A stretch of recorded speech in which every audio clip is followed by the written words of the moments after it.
Hello, gang.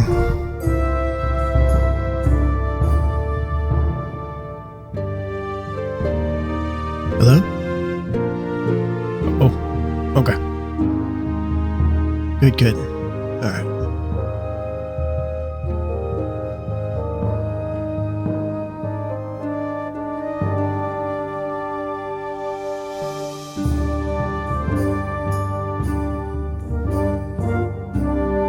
Glad that y'all could make it. Do apologize that probably might have to mute the mic up and either blow my nose or cough every once in a while. Apologies if I don't get to that quick enough. Seems to be the season for this kind of stuff. I do have enough content to probably get us through today. If we make it through a lot of it without getting to some of the more difficult parts, we may end maybe an hour early, just because we don't have Rokek here, and also gives myself and Bubbles time to rest since we're still kind of sick as well.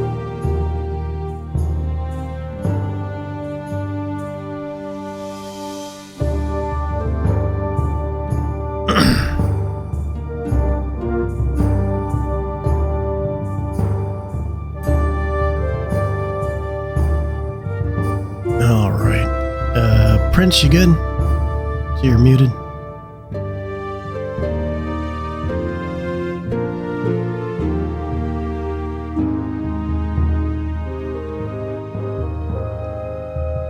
You're back? Okay. Alright, everybody ready?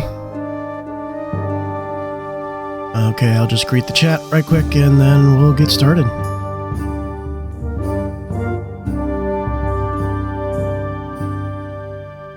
Oh, well, I didn't mute my mic for any of that, did I? Well, welcome back, everybody. Welcome back to Huntsworn Hearth Adventures. I am still a little under the weather, so this may be a shorter session, but I thank y'all for joining. Dakora, how you doing there? Geeks on the side, glad to see you here. And then, of course, one of our players, Prince, thanks for lurking. In any case, we're back joining our adventurers after their little stint into solving a bandit problem that had arisen along the Silverymoon road between Silverymoon and Sundabar. They had initially escorted a caravan in hopes of running into the bandits, which they did pretty much on the first day. Though they couldn't exactly just stop escorting the caravan and go take care of that, so they traveled on to the fortress city of Sundabar. There they learned a little bit about the area. They got some cold winter clothes in case they ever needed to deal with the areas in those mountains, and then they went off in search of the bandit den. In doing so, they did find the willow that the bandit had spoken of, that once they pressed the certain symbols on it, it brought them to a path that went through the mountains. There they found a little makeshift fortress, as it were, of bandits that they were able to dispatch without much problem, on top of axe beaks. Then, going into the smuggler's den, they encountered Urza the Red, a strange, almost maddening creature that seemed to be worshipping the goddess of sickness and ill and poison. After they tried to kill him, he did dispatch into a strange red mist that escaped from the cave, after which his pet Axebeak came and attacked them as well, which they were able to dispatch without much issue. Now we rejoin our adventurers in that cave as they come upon and kind of go over what just happened. There we go. And today we are out without Rokek. Apparently Rokek is ill, So we will be continuing on without him, but hopefully he'll be back next week. Hope he feels better. All right, gang. So Rokek, of course, is not with us this week. So you kind of turn, as y'all look upon these enemies and kind of turn your head, you don't see Rokek with you all of a sudden, but for some reason you feel that there's something in you tells you that it's going to be fine, and you don't question that for some reason. But you are in the cave. You've dispatched of the Axebeak Blood Curdle, as well as you didn't get to kill, but you were able to drive off Urza the Red, that strange red mist that escaped from the area.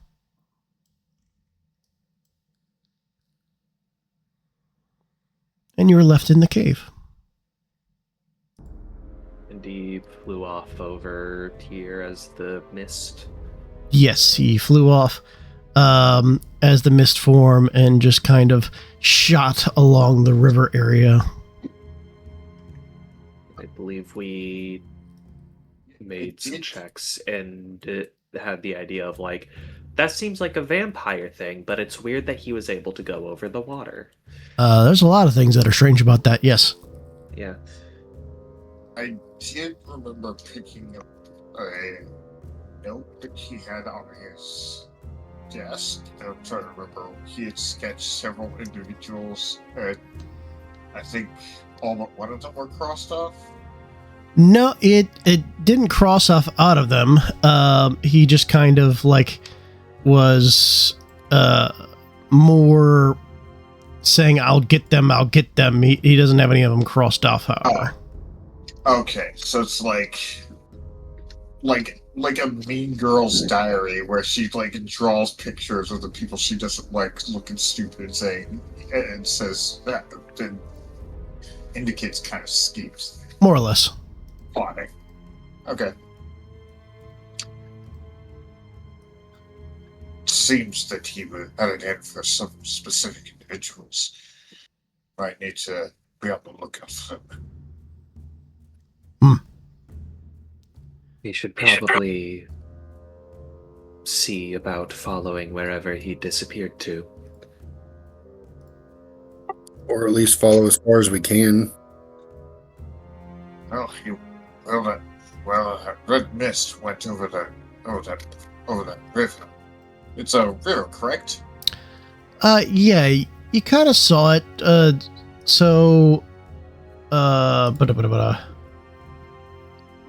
Activate. So just looking at the map right quick. So you guys are where are you? You're over here, and this kind of river is the river Ravin. So this one is a river that travels between Silverymoon and Sundabar, as well as goes all over the coast. So you're not too sure. It's not like a river that extends into the cave system. It just kind of comes into the cavern here, but it goes all over the place.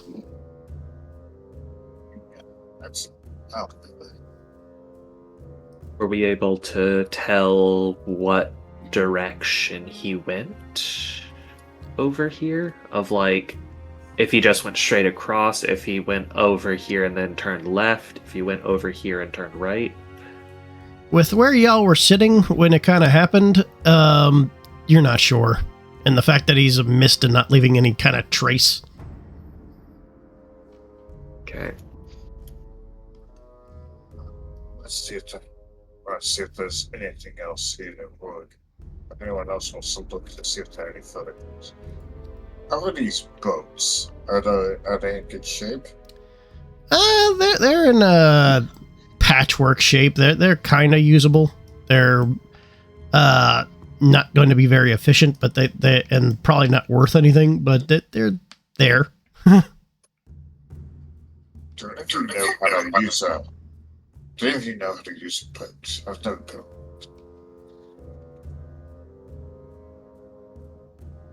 how to... What do you mean how to use boats? Like how to sail them? Bro, I think you would use oars with boats this size. I wouldn't want, with boats of this shape, I wouldn't want to be on one unless someone knew what they really knew what they were doing. Hmm.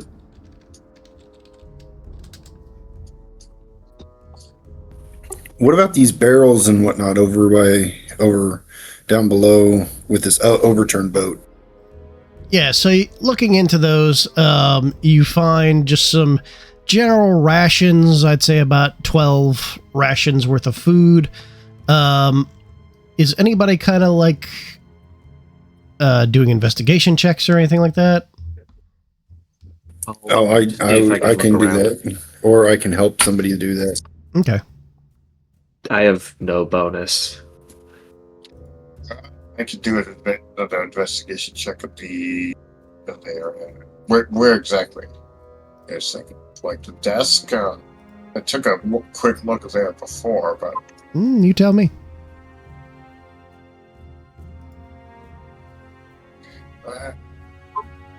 I'll take a longer look at the desk, because, you know, my look before was rather quick.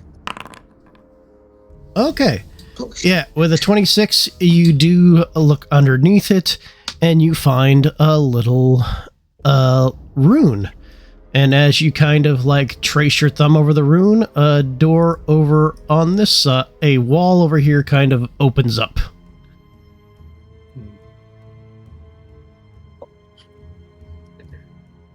Over here.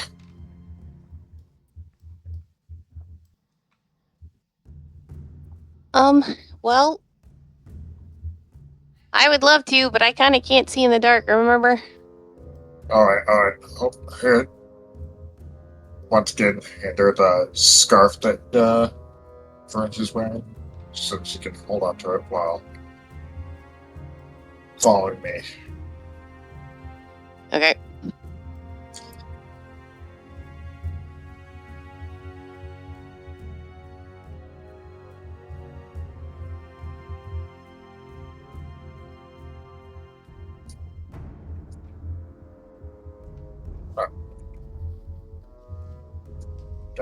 Tricky to get through this wall, because only a specific...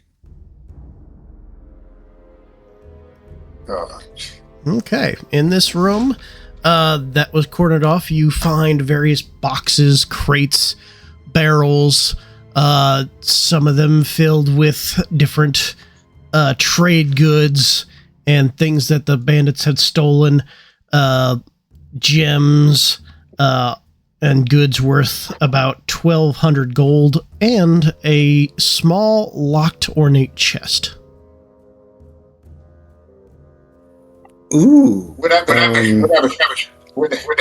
be able to use Firebolt to just like turn to like light a torch so that everyone can see properly? I mean, you don't need to use a firebolt to light a torch, but you can definitely light a torch. Yeah, I'll light a torch so that everyone will be able to see. Okay. Doesn't look like you have any torches. Oh, Yeah, that's my problem, is I don't have any torches. Hold on one second. Oh, never mind, I'm wrong. I have a torch in my backpack. Okay, hold all on. right. So, There you go. So Mooney Thanks. lights up a torch. all right. Well, let's take a look at what we can find here.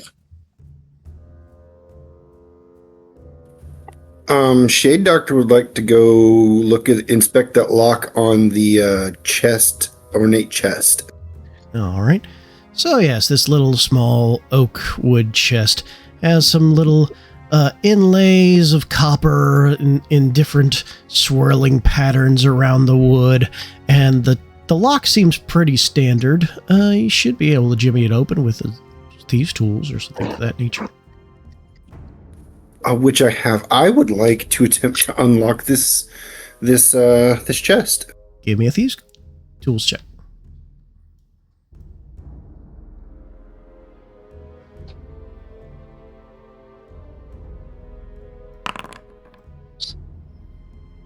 You've got to be kidding me.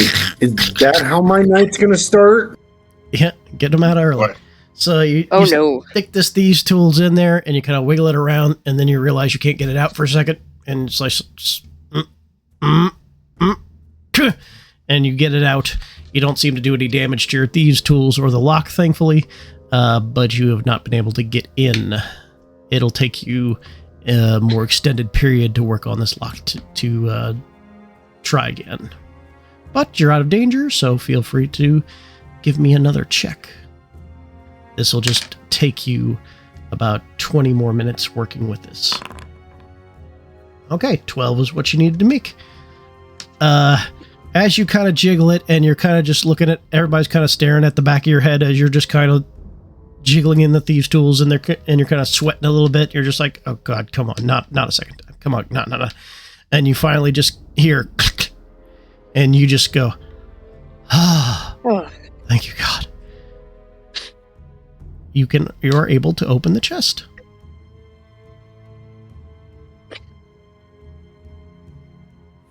What do my little eyes spy inside this chest? As you open the chest, you see a small porcelain doll in a tattered dress with hollowed out eyes. And the face is kind of cracked. But sitting underneath the doll is a wand.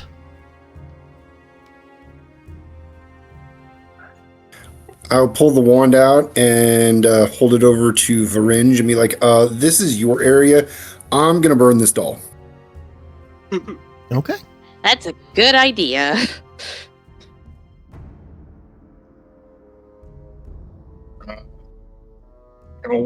While he was working on that lock, we'd be investigating around. Want me to roll another investigation check to see if we also find that wasn't in the chest? No, you don't need. That's all that was. You get the 1,200 gold worth of trade goods. It'll take you some time to load it onto the cart and whatnot, but that'll get you where you. So that'll take care of all the investigation checks in this area. okay, so 1,200 gold was it? Yeah. Okay, so I will roll. Nope, that party loot. Okay. And yeah, can I use Identify to find out what secrets this wand has? Yes, as you cast Identify on the wand, I'm assuming as a ritual, you will see it as a wand of polymorph with 3 charges.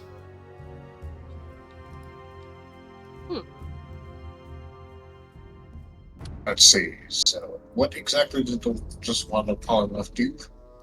Let me go ahead and link that.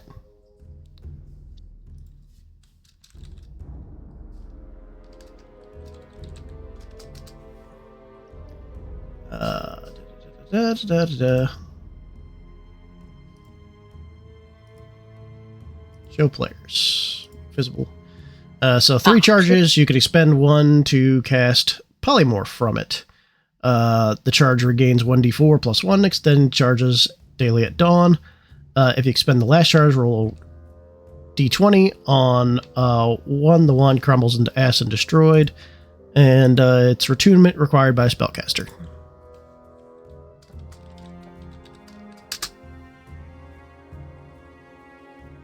Nice. Yes.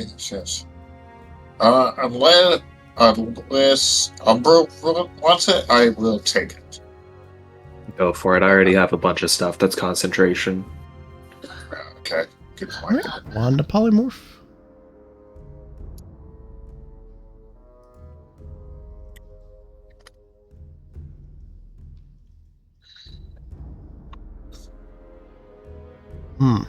Excellent. For some reason it's saying 7 charges. Let me fix that. There we go. I'll take it with 7 charges, but And All right.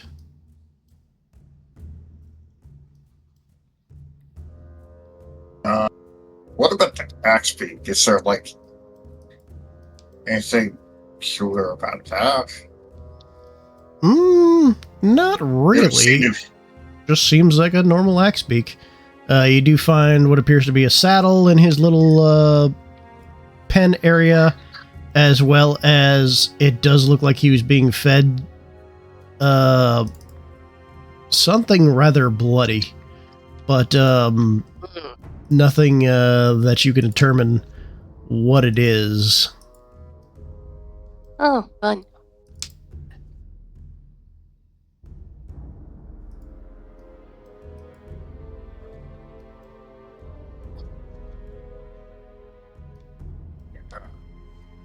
Yeah, unless there's anything else you want to explore here, I'd prefer to get out of this damn cave. I don't believe we have any further information on where to find wherever he went. Get taught I mean, which That's direction pretty he good. went. Did we look at his desk to see if there was anything? Yeah, above board, y'all have searched everything in this cave in regards to what he had. Okay. There's nothing really available to find out where he went or what he is at this time.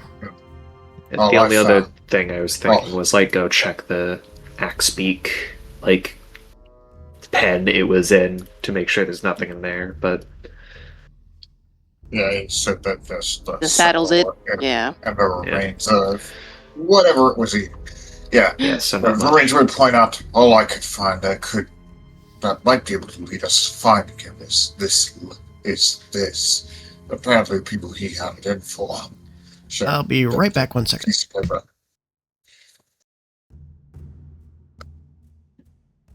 He seems, based on this, he seems rather unstable.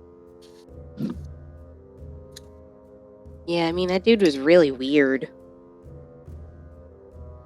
For now, I feel as though we should head back to Silverymoon and inform them of what the current state of things is. Or to go back to Sundabar and inform them as well, and then join the caravan going back to Silverymoon. I think it would be a good idea to join the caravan going back.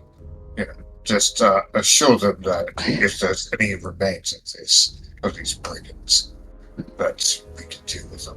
But Oh, plus, we have a few bands that we could cash.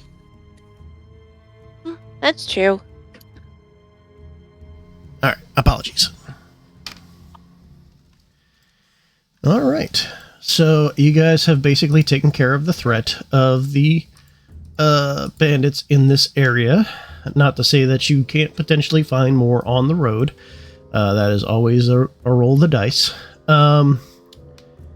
And I believe y'all have gathered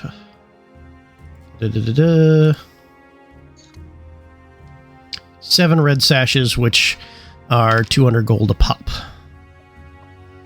Yep, we've made note of those. Yep, got 7 red sashes. Oh yeah, we also have 3 spellbooks that can be sold.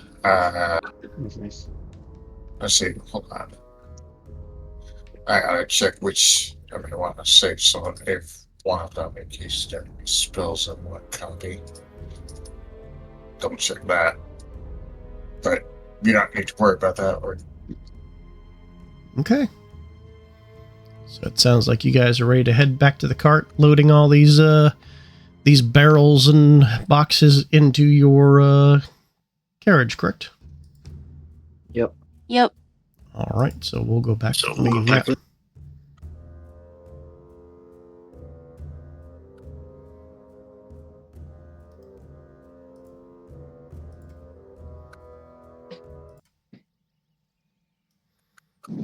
All right. So if you remember, there was a trail through the mountain that took you about a day to get took you about half a day to get through to get back on the path over there. So to get to Silverymoon, it would take you y'all got there about y'all got here and waited until nightfall. So right now it is still night. You'll need to take a rest, and then it'll take you about 2 days to get back to Silverymoon there. Ooh, 2 days. Okay. Mm-hmm. So I will say, with the threat dispatch in this area, y'all will take a long rest without any kind of issue. Ooh, yay. Always love those.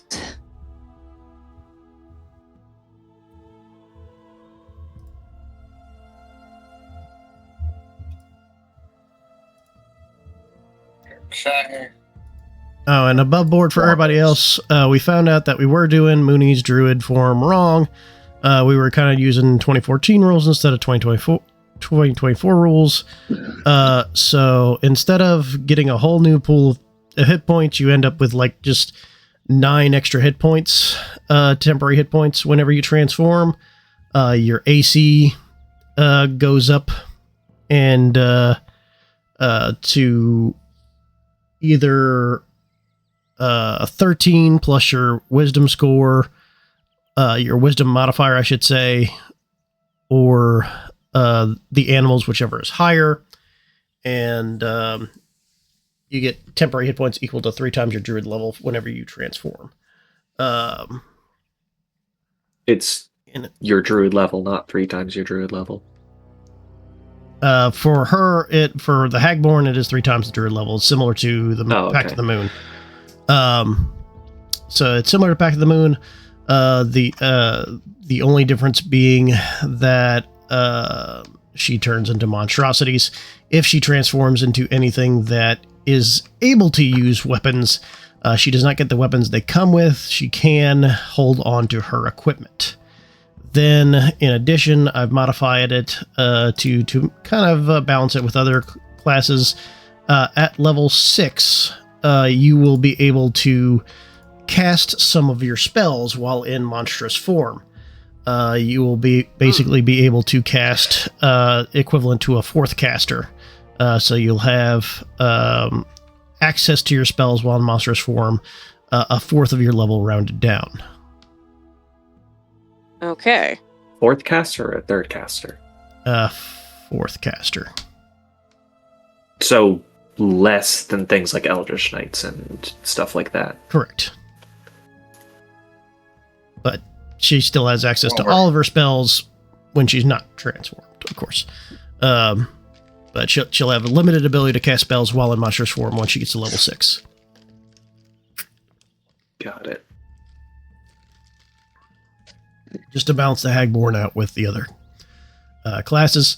I didn't know that Druids got hit so hard with the Nerf stick on 2024. Yeah. Yeah. That's why. That's why I house rule differently. But your Death Dog AC will become like 16 whenever you transform into Death Dog. Right. If you transform into anything that can use a shield, like the 3 Keen, you will get an AC of 18 because you'll be able to use your shield. Okay. All right. I thought you said she doesn't get equipment from... No, she gets to use equipment if the thing has the ability to use her equipment. She doesn't get equipment from the 3 Keen. Like 3 Keen has weapons on the stat sheet. She just wouldn't get access to their weapons. She'd have access to her own weapons and armor. Is Mooney proficient with shields and stuff, though? Yeah, druids have proficiency with shields. Yeah. No. Oh yeah, they just have baseline shields. It's when you choose the magician or warden thing, you get medium armor and martial with warden. It's not right. medium and shield, right? So, for example, I believe Yuan Ti is one of the things you can change into as a monstrosity going further down the road, and they all have scimitars. So instead of having the scimitar, she would have like the quarterstaff that she normally has, and her shield, or her sickle and the shield, instead of their scimitar, basically. Got it. When we take a long rest, can I use some of that downtime to copy fog cloud into my spellbook? Yes. Okay. All right. So you're able to do that without much issue, considering everything is basically dead in this area. As y'all get up in the morning, among the spattering of corpses and whatnot, and you're able to get back on your cart and head back through the passage. Do y'all say anything to each other in the morning, or do anything different, or just head out on the path?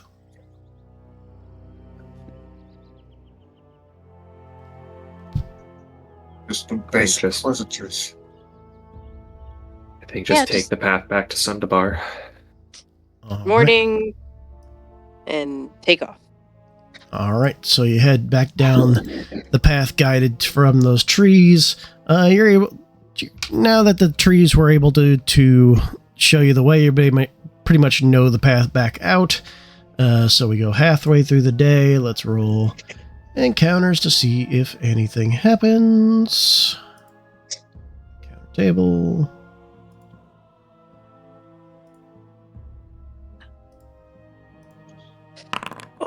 All right, nothing happens at that time. Let's check the weather. It says nothing happened. I'm sorry? It showed up in the chat area that nothing happened and that we have heavy fog. Survivor rolls made with disadvantage. Vision restricted to 45 feet. Yeah, that's fine. And it's really funny that just after I copy fog cloud, and my fog is fog. Yeah. I think this isn't me. So y'all get through half the day. Nothing seems to occur. You're able to make it back onto the path towards Silverymoon and the familiar road to you. And we'll go ahead and make another roll for travel. Okay. So as you're getting back onto the road, you do actually start to hear some things in the fog. Something does start to approach. Why don't y'all go ahead and give me perception checks with disadvantage? Disadvantage. Okay. Right.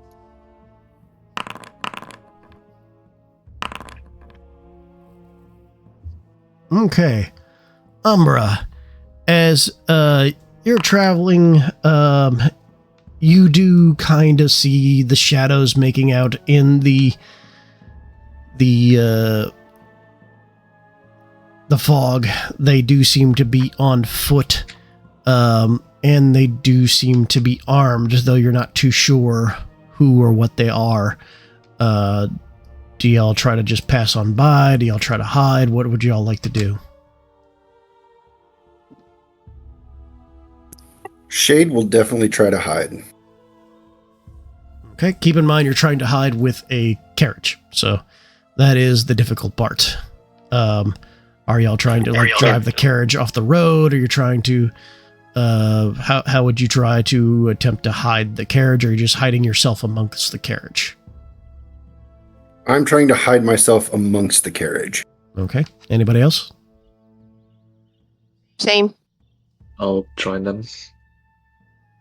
I can pop past out a trace if you want. It's up to y'all. All right. They'll I mean, pop if past we- out a trace Sorry. if we're trying to be stealthy. Okay. So everyone I mean, gets a I'm plus 10. thinking. All right. I'm thinking Vorich would just continue to drive the cart and let his companions hide in the cart, so if we're attacked, they can surprise their attackers. Okay. That's his thinking. All right, go ahead and Mooney, roll me a stealth check. Oh, yes. Sorry. Okay. So 24, 17, 19. Yep. All right. Oof, okay. All right, let me prep something right quick. Okay. Yes, more sashes. Okay, drilling. Oh wait. If I suspected there was anyone approaching, I would have entered my blaze zone because I can have that going for a minute. So I'm going to use that. Okay.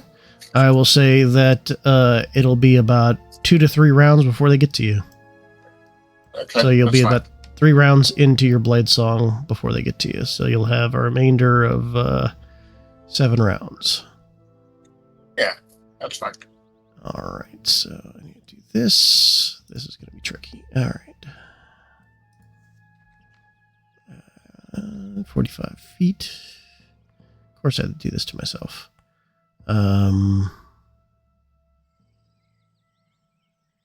Transition to night. Mooney. Orange. Shade Doctor. Umbra.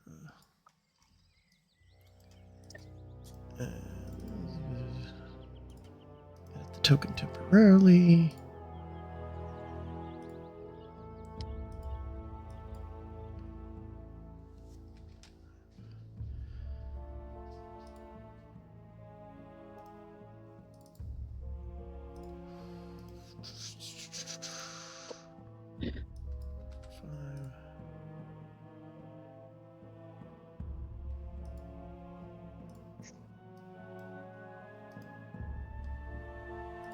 Oh boy. If I ever do this again, I need to set some weird tokens.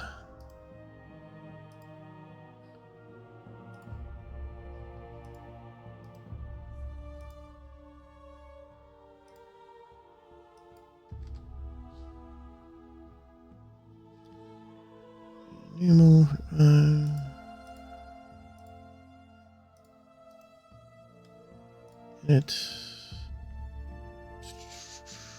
vision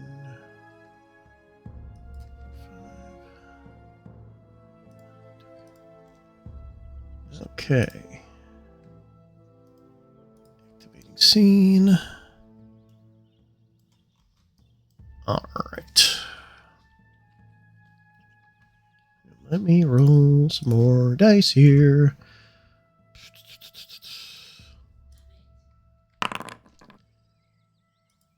Okay. All right.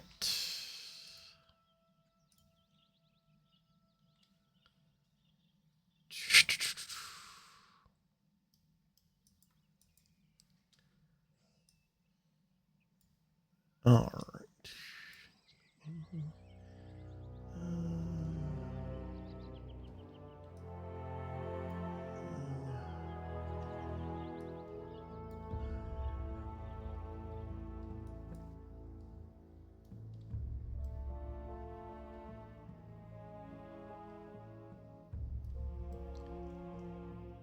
All right. So as you guys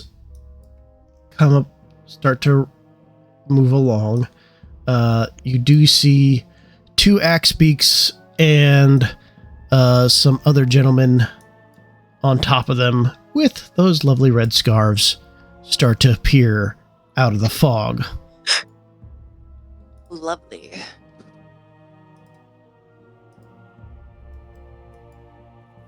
Oh, friends. Mm-hmm. And the minute that they see you guys, they start charging. So we will start an initiative. Shade, Umbra, and Mooney, you will have advantage on your Initiative rolls. initiative roll.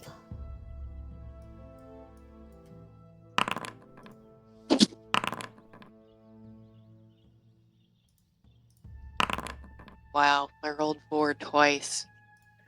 Yay. Are we hidden for advantage? Yes, you are headed for advantage. Okay.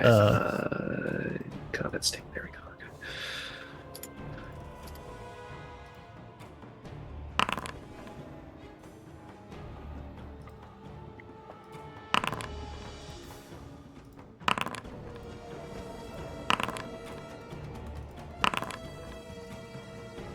All right.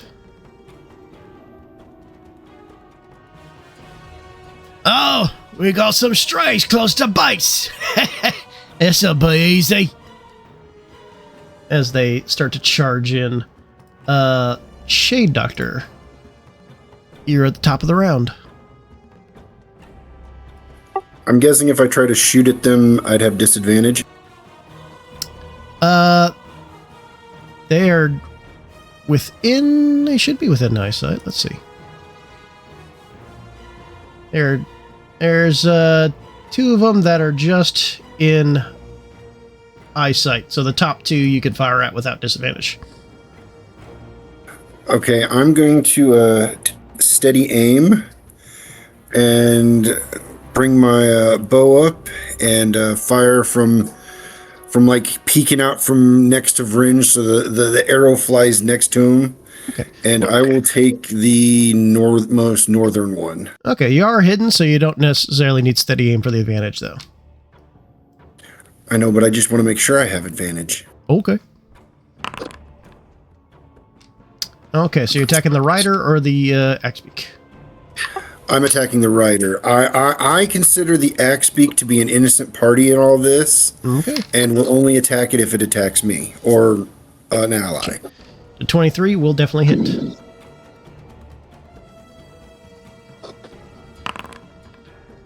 Five damage. And then sneak attack. Oh. An extra 3 sneak attack. Ah! I got some fight in him.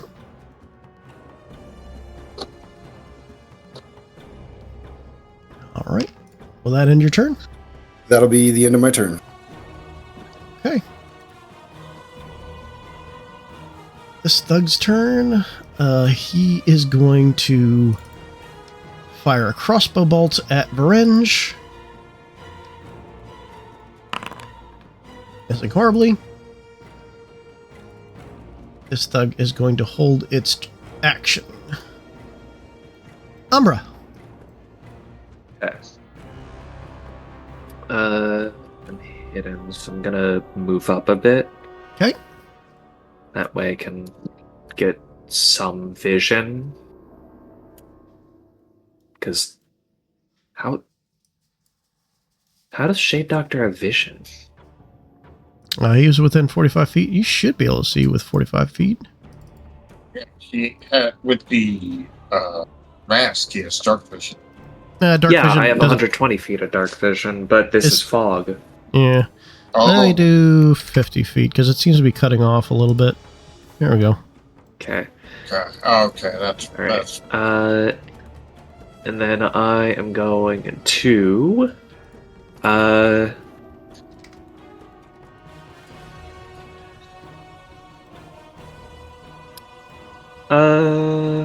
let's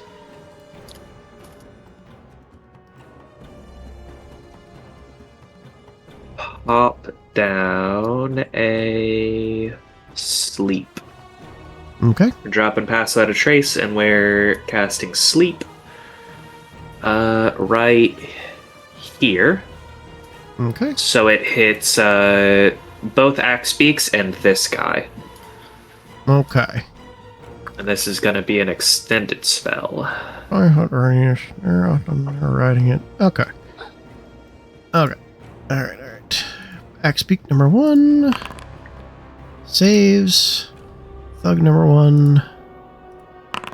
Fails. Thug number 2. Fails. Interesting. Okay, so both of the thugs are looking very woozy on top of those axe beaks. Well, I only got one thug. I didn't get both. I got both okay. axe beaks, but the bottom thug. Oh, both axe beaks, right. Let me roll the other axe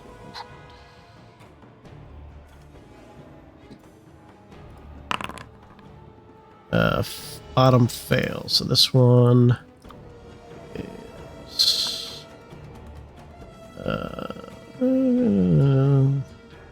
never find the incapacitated one. So both the bottom people are Yes. affected, but the top axe beak is not. Okay. I'm just gonna use that one. It's stunned, but whatever. I could never find the freaking thingamajiggy. Incapacitated, it's the nun symbol on the, like, 5th row down. The Second from the nun. right. Yeah. It's like the circle with the line through it. Oh, That's incapacitated. you said nun, and I was thinking Catholic nun for some reason. All right. Weeping for the Lord. I'm sick. Leave me alone. Okay. Is that in your turn number? Yes. All right. Veringe. Well, you've made your last mistake. The one that the thug that isn't boozy. I'm gonna pop a witch bolt at him. Okay. I'll definitely hit. 20. All right. Well, that. Thanks, Decora. 9 damage. All right. He's definitely not happy. All right. That'll be it for me. All right. So Axbeaks needs to make the save again. Until the end of its next turn. So incapacitated, I believe it still can run forward. Yes. So it's going to stumble forward very hastily, very stumblingly. And then it will make its wisdom save.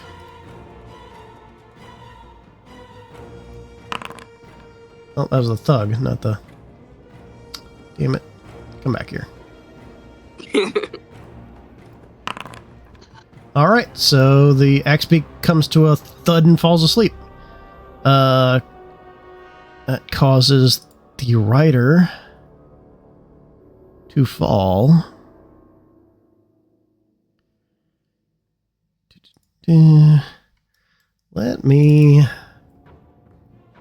just roll half and half. If he falls off, he may take some damage. It's going to be a 50-50 yes or no. So, under 10, he takes some damage. Over 10, he does not. Okay, so he does not. He just kind of falls to the ground next to the Axbeak, but he's not taking damage, and he's still incapacitated currently. Alright, Axbeak number 2 is going to rush up. And it's going to make a beak attack at Veringe. Missing. Okay. Mooney. Alright. I'm going to fly up 15 feet in the air. Oh, above the cart. I'm assuming that 15 feet is good enough. Hmm. And I'm going to target the rider.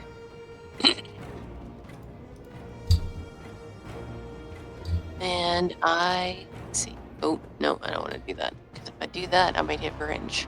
Let's not do that.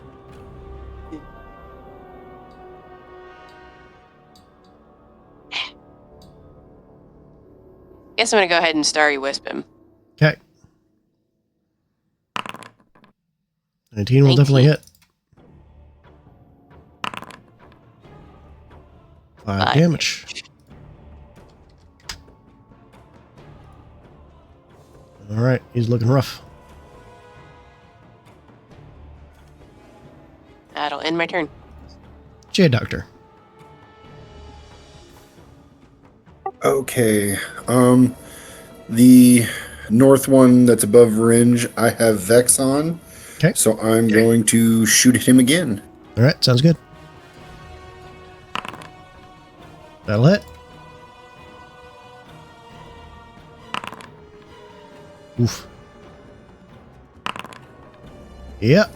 So 8 for the bow and then 6 sneak attack. And he tumbles off the back of the beast dead.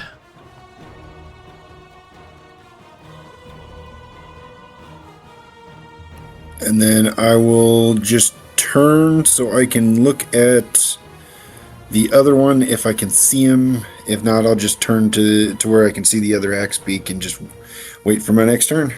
Okay. All right, this one is incapacitated, and he needs to make his saving throw. He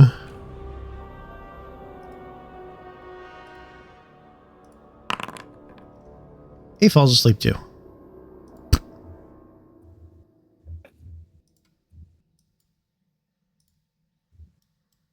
All right, Umbra.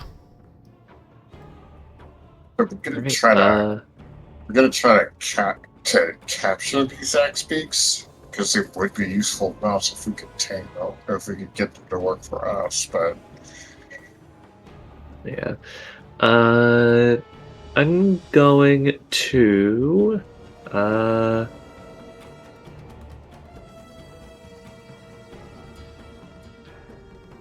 hit the axe beak above.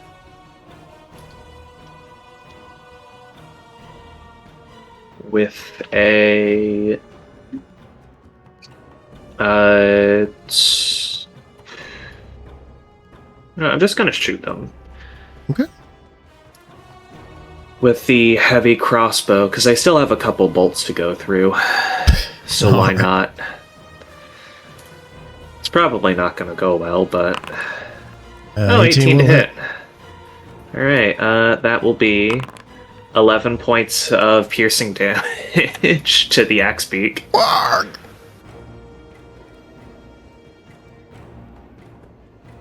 And that's gonna be my turn. All right, Bringe. okay, so I guess it's a no then. All right. I mean, you can still knock it out if you hit it with something melee. Guess you could do that.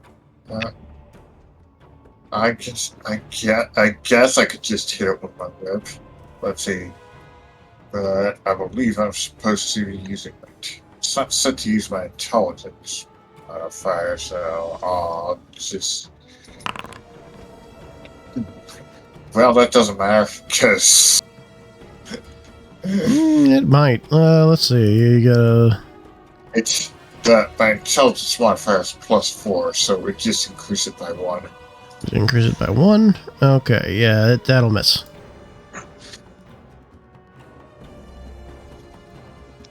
Okay, well, sad. Okay. I don't feel particularly threatened by this. So. Sleepy.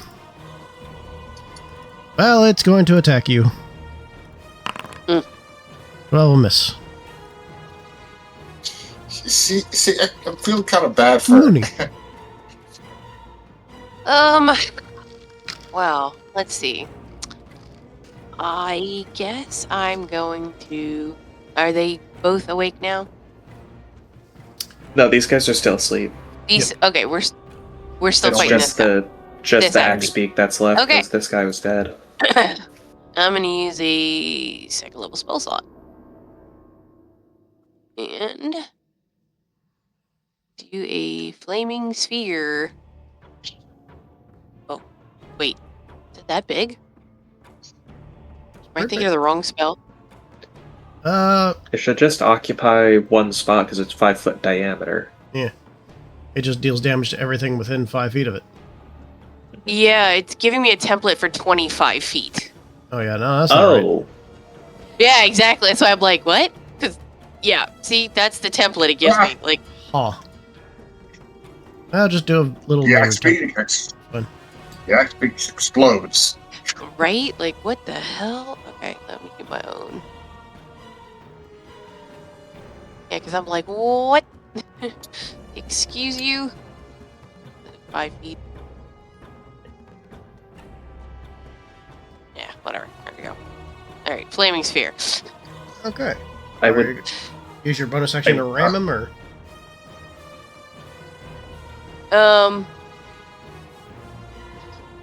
Yes, I'm ramming him with it. Okay, so. Or did they change that? Let's see. Let's say as you move sphere, they're rolling around the guy. Yeah. Into a creature space, a creature. They save against the spear. Doesn't have the freaking save on it. What the? Oh. Oh, Also has to be an unoccupied space. okay, so I would put Yeah, it here and I would Uh, move it you into would him. not- It will Yeah. wake up the guy who is Yeah, sleeping if it does damage to the guy that's sleeping. yeah. Would be Well, no, better that's to why I was put it- going north to this guy. Yeah, Oh, you but would have when to go this to axe here. beak ends its turn, it'll Okay, take damage. okay. And also, I would have been next to it this way. Yeah. Well, Yeah, that's but why I was you trying can to put move. it in the square with it, but it's fine. Alright. Alright. You smack it into it. It needs to make a dexterity saving throw. Dexterity saving throw. Normal. It fails. Go ahead and roll 2d6. Yay!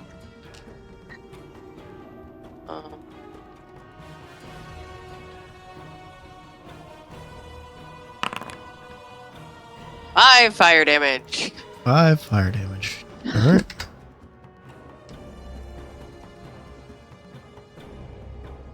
And that will end my turn. Okay.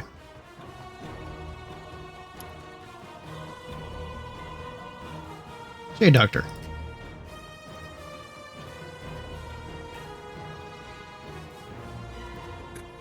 Well, the awake one.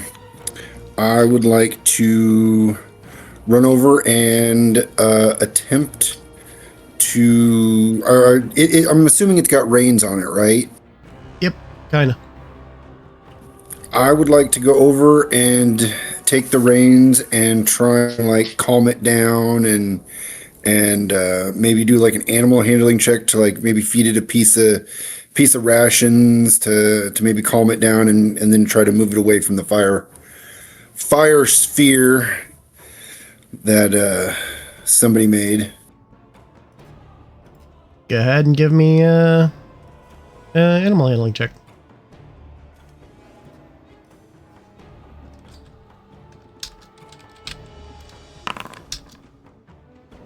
Okay, so yeah, you kind of grab the reins. It's kind of fighting you. It's kind of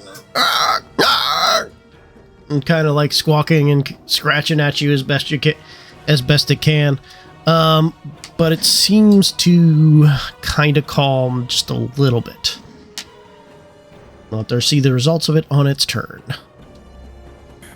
Okay, I was going to try and lead it away if on its turn I can lead it away.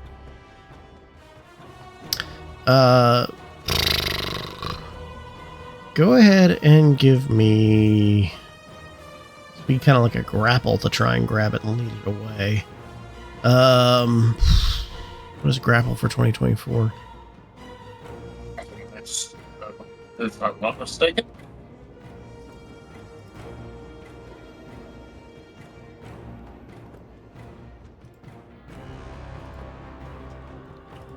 Grapple.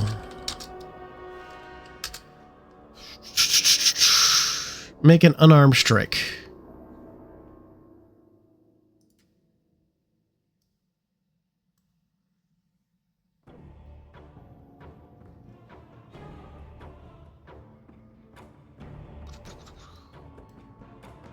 It says you have to hit with an arm strike. That's more like a. Well, when I click on a strike, it says grapple. It comes up with a menu for hit, grapple, and shove. And I just push the grapple. You gotta do hit first. Okay. What are you trying to do? Kind of grapple the reins and drag it away. Yeah, they just make a strength or dex save against it. You don't have to hit someone with it first. According to this, a hit requires a successful attack roll. If you hit, then you roll the option to make strength or dex save to avoid. Where does it say that? No, that's somebody else. Let's see, where is it? Because in the Unarmed Strike Rules 2024, when you use your Unarmed Strike, choose one of the following options for its effect. Grapple. They must succeed on a strength or dex save, or it has the grappled condition. Damage is you make an attack roll against the target. One for you. Try to grapple check. Is this 2024 or 2025? It doesn't say. Just this 5th edition. That sounds...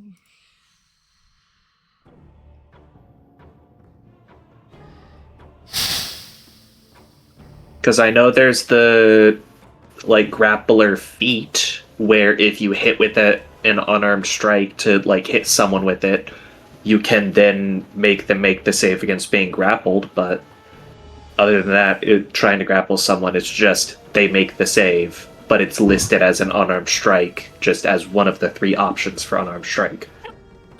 I don't care that much. Okay.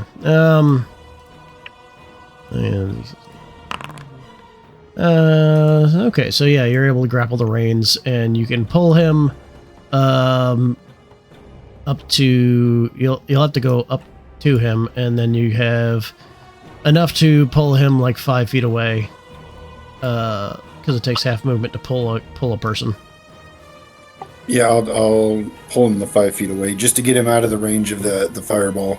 Okay. Fire sphere. Okay. And keep trying to be soothing and thoughtful and nice about it. What? Bug explodes for disease?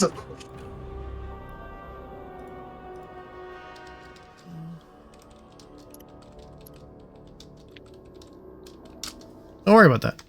Is that the end of your turn? Oh yeah, that'll be the end of my turn.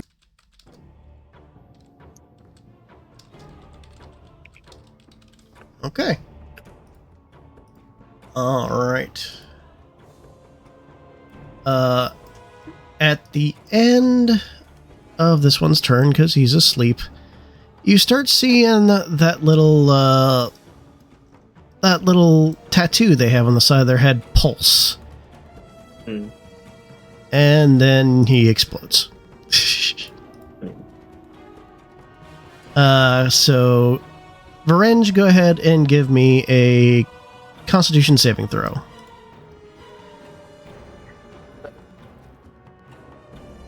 The Axbeak would also have to make it. Yeah. And the Axbeak does make it. All right. So 2d8. Varenge, you take 8. The Axbeak takes 4. And this guy is dead. Is it poison? Was it poison damage? Necrotic. Oh. And the Axbeak is now awake.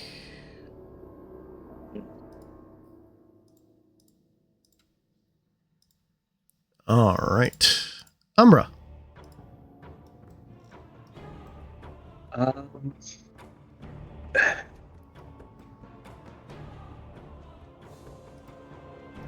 So sleep is gone now.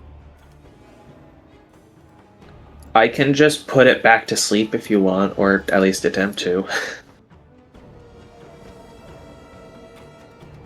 Because it looks like J Doctor's calmed this one over here. That's a fair combat one. You could hold an action in case that doesn't work, if you want.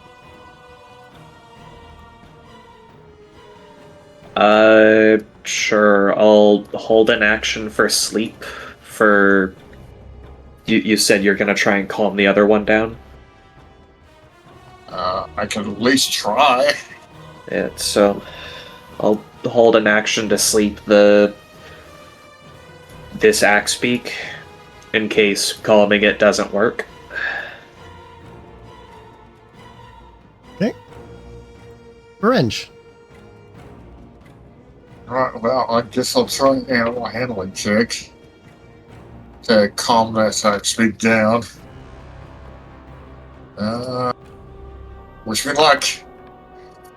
Ooh, boy. Yeah, and you don't have any heroic inspiration, do you? No, I don't. Okay. Okay. Will that trigger Alright. your action? Yeah, so here is sleep. Go to sleep. Okay.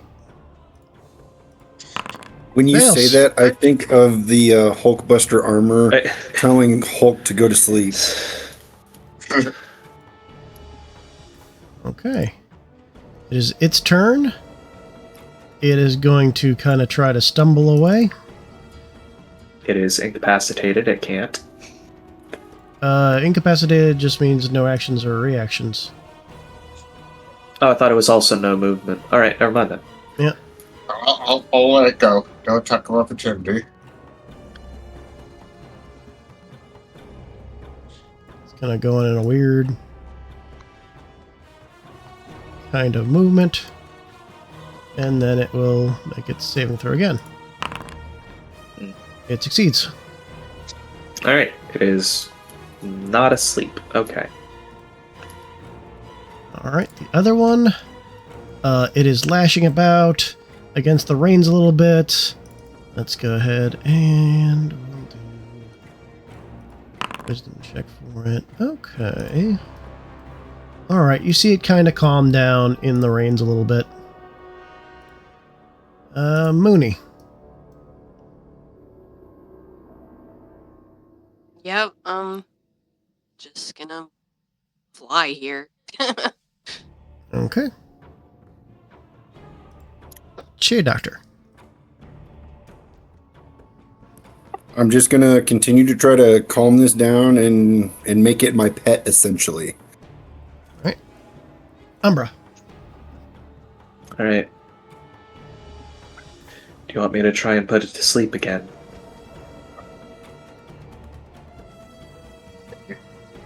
If you really want to.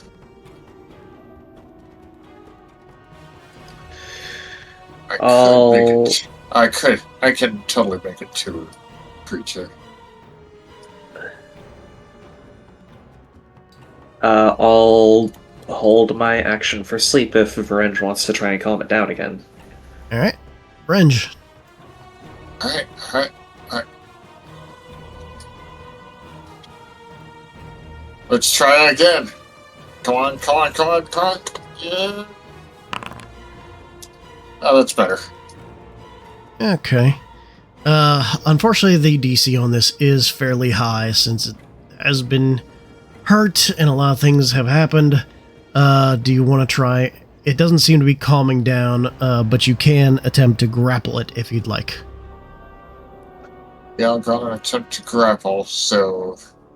Okay, so unarmed strike, apparently there's a thing for grapple. Yeah. Grapple. All So right. it's gonna be a DC 10 saving throw, it seems. It succeeds. So Right. it wedges his way out of here.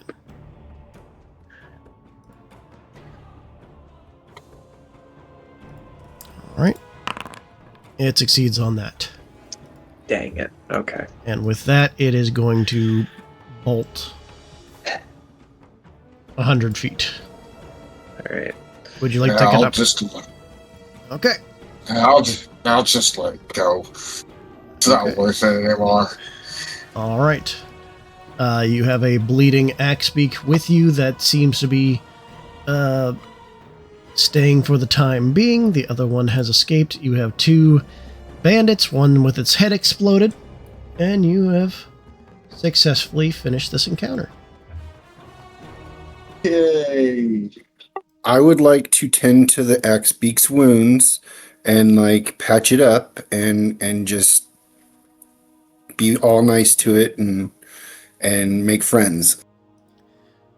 Okay, because since your method of healing is more like stitching and sewing people back together, give me an animal handling check to make sure that this thing doesn't, fight that.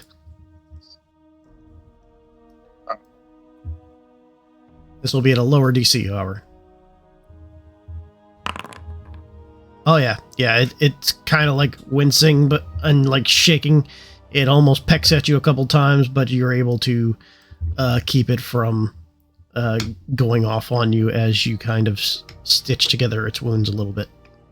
And go ahead and roll me the healing for that.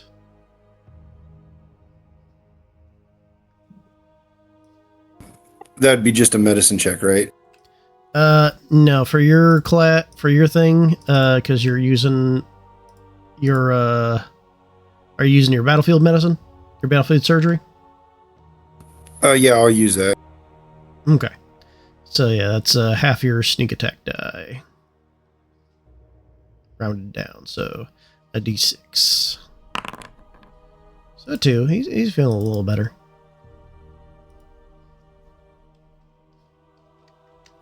Every little bit helps.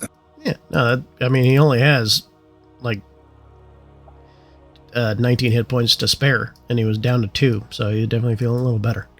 But he'll just kind of like, rah, and just kind of like settle down a bit and actually sit a little bit. His feathers a little, and kind of like peck at its wounds a little bit. What is on the bandits? The bandits have 2 heavy crossbows, 2 maces, and then of course 2 scarves. Okay. And To the red. 3 The bolts. scars are the reds. The scars are the red sashes, correct? Correct. You seem to have found 2 remaining bandits from the red. Well, this will be handy.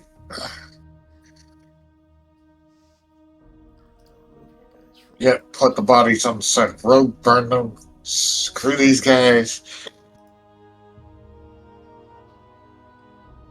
I'd say take the unexploded one with us, because we can show them that, hey, there's magic in this one that causes it to go boom when after a while if it doesn't die. So you remember if they when they do just straight up die and on their normal corpses, that tattoo seems to fade from them. It's only while they're alive that that tattoo seems to be in place. But I'd be able to Oh, yeah, I forgot about that. So never mind. Scratch that. I didn't say any of that. That didn't happen. You're good. Would I be able to, from the memory of seeing that, draw the tattoo, an example of it? So it generally looks like veins going through something. It's not really something that y'all that is like a actual symbol. It looks like veins, and there's a small symbol of the goddess of illness and disease. Okay. But from what you remember, because y'all looked this up once before, you would assume that it's some form of the chaos spell. Okay. Alright. I don't need to drop down, just remember it's symbol of the goddess of the illness, and It's not exactly the chaos spell, but it's something akin to it.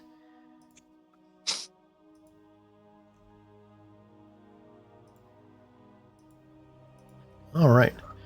So that was the second round of encounters for the day. So tonight you will have to find a place to bed down. Obviously, this will be on the road, so there is a bit of wariness about. Let's see if the weather changes as y'all start to go down for the night.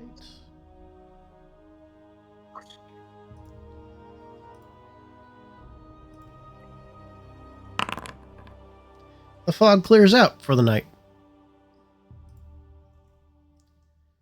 All right. Who is taking the first watch? I will. Okay. Go ahead and give me a perception check. Okay. Wrong one. Hold on. There we go. Okay, 13. Dice here. Okay.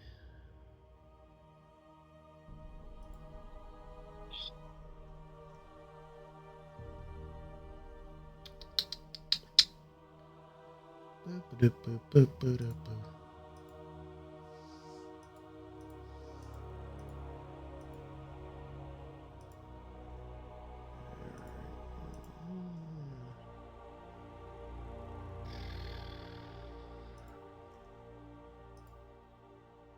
Which one is that?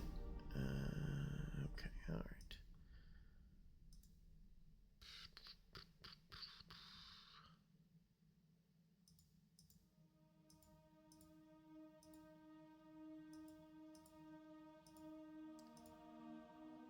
Well, it's not gonna be that because I haven't designed that yet. Okay, no, that's fun.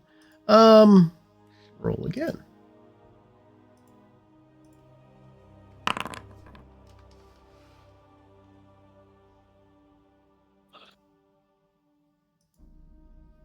All right. So, Mooney, as you're kind of sitting there and watching out among the moonlight, you do see a small creature running around. It seems to be some form of badger that has its claws on something shiny, and it's kind of like darting around, taking this little shiny implement with it as it goes. Do you do anything? Does it seem to me like he's playing with it? It kind of does. He's kind of like batting it around and then grabbing it with his mouth and walking a little bit more with it, dropping it a little bit, then grabbing it and dragging it. This definitely seems like his little treasure that he's kind of taking along with him.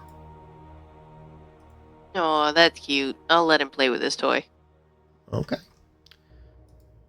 All right, that'll end that encounter. Who's taking next watch? I'll take second watch. All right.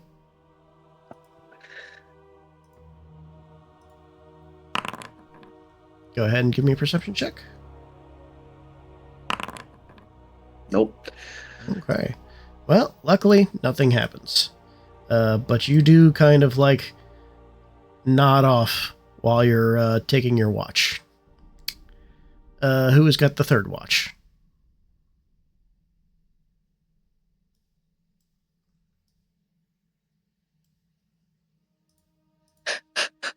Fringe, Shade Doctor, which one of you would like to take this third watch? I will. I'm sorry. Did I not speak up loud enough? Apparently not. Well, that's fine. All right. Perception. Okay. Perfectly. Okay. Which one of this will happen?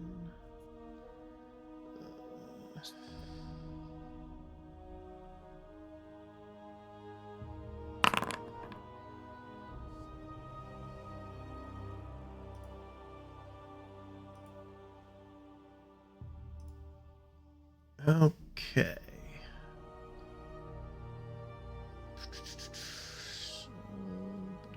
Ba-da-ba-da.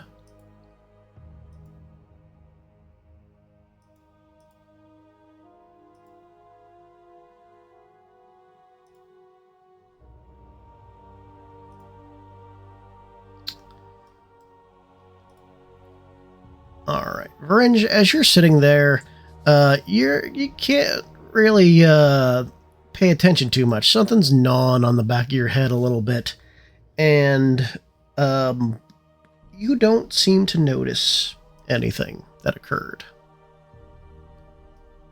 And you guys wake up the next morning.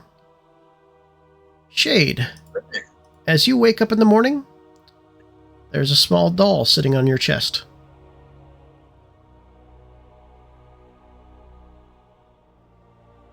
Does it look like the doll that we found in the chest? Yeah.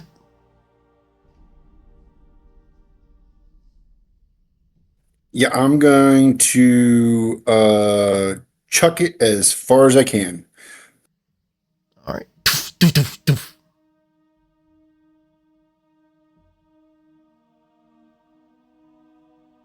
You chuck the doll down the road. It lays there motionless.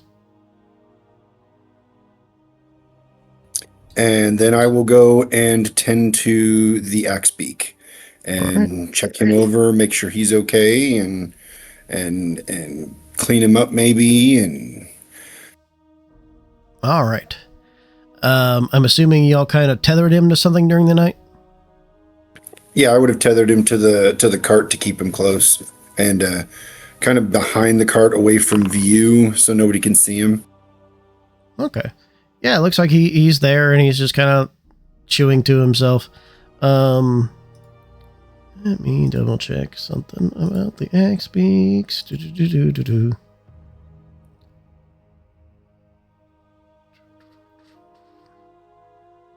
Okay, yeah.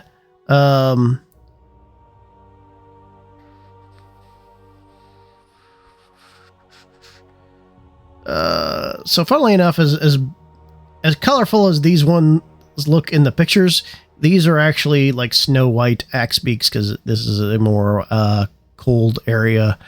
So this is a white axe beak basically, and it kind of looks to you, and it's just kind of like clacking its beak around. It does seem to be kind of like expecting some kind of food.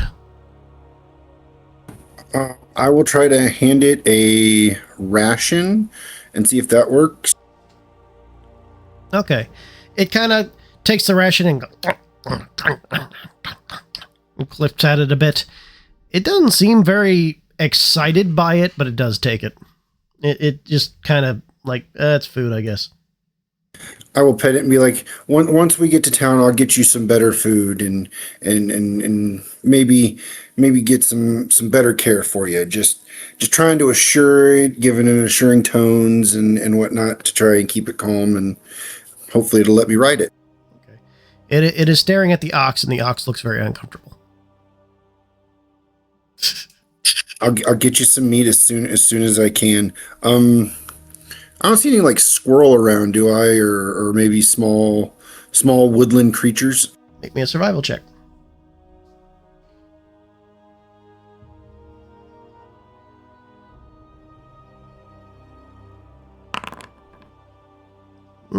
Not currently, no. Oh, wait. I do have heroic inspiration. I'd like to re-roll that. Okay.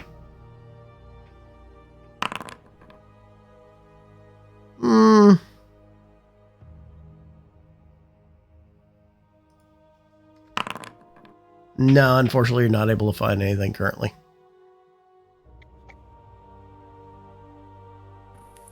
Well, I'll just, as we're going, I'll keep an eye out for small woodland creatures to feed it if I can.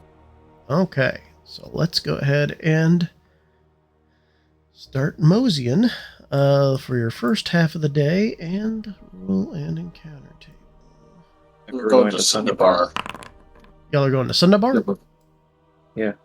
Oh, okay. All right. I will be riding the axe beak. All right. So you guys are making your way to Sundabar. You do recall that there was a little offshoot over here that you recognize, but you did not explore. Y'all just kind of marked it off. And the first half of your day, nothing occurs. Should we look at that little offshoot, or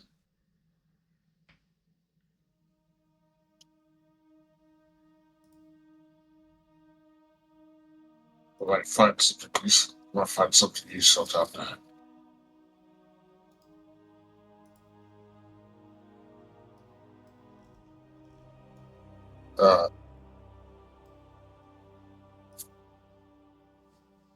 It's up to you, party. Well, What do you think? I'm okay if we would like to explore it. Something to do with those. Something to do with those brigands. Okay. So y'all start to travel down the path. It is a little worn. It's a little, not exactly a clear path. It's just some older cobblestones that you see in the road leading off into the mountains just a little bit. And as you start to make your way, you do kind of give me perception checks.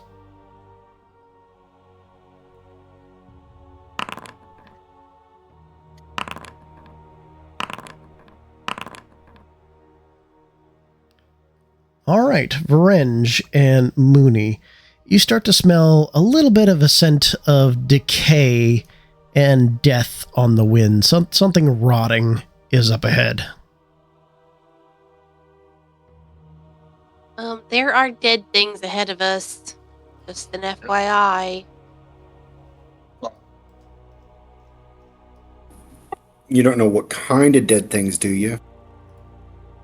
It's just rot, decay, so I'm not sure. I'm going to ritually cast detect magic to see if I can detect any necrotic magic. You don't really sense any magic per se. But you would know that, once undead, if it is something like undead or whatnot, unless there's somebody actively casting the spells to keep them alive, you don't typically sense their presence unless, you're on top of them. But as y'all come to the area, do y'all try to sneak in, or y'all traveling normal pace? What's going on?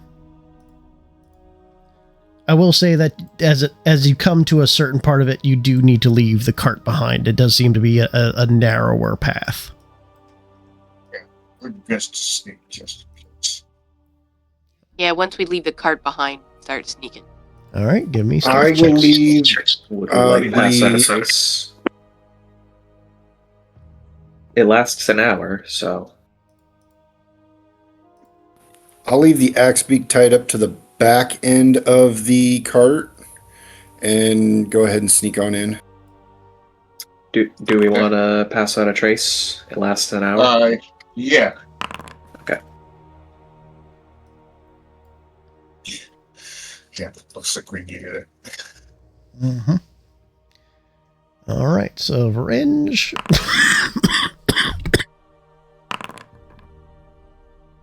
Holy shit! Excuse me. Sorry.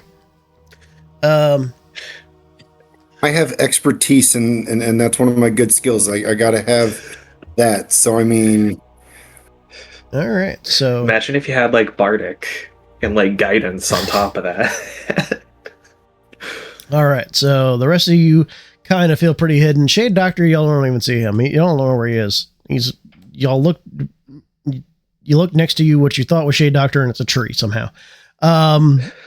But let me go ahead and drag you guys to the scene.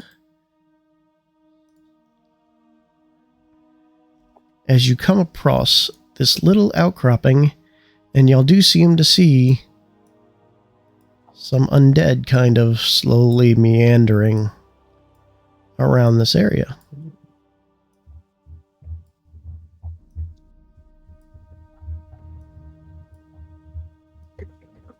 They have not spotted you. Let's all prepare to attack all at once.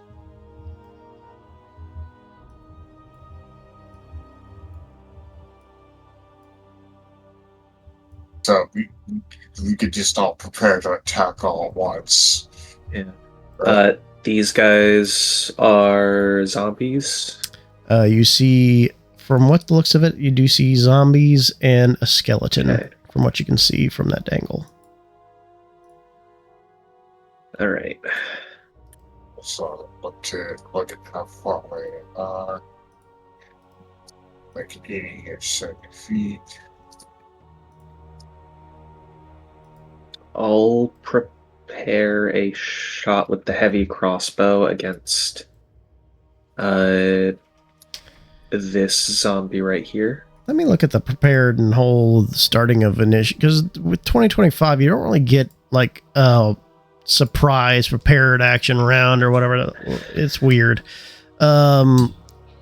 So prepared actions. You just get 5e. advantage on Yeah. 24. initiative. Prize. It's just the thing of, are we in initiative if we haven't, like, if we aren't detected? Still normally works the first round, even for surprise creatures who use their action the first turn.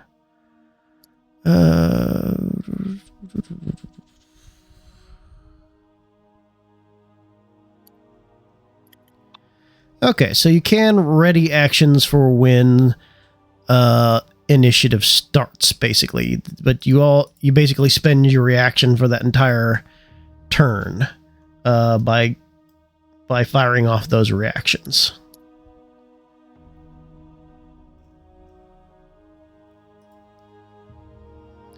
So if you're good with that, yes, you can prepare the action. Oh, but what if we like immediately attack them and basically have a surprise round? What would be the difference there? There's no such thing as a surprise no round in 2024. Okay.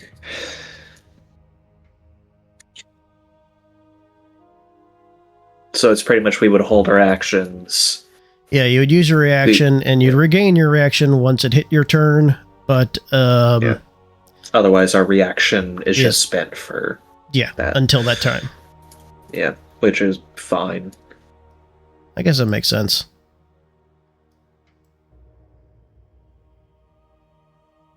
And that you would be rolling at advantage for your initiative, and they'd be rolling at disadvantage. Mm-hmm.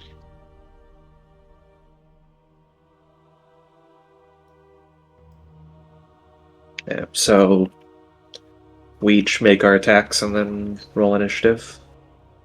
Yes, however y'all would like to do. First off, check distance.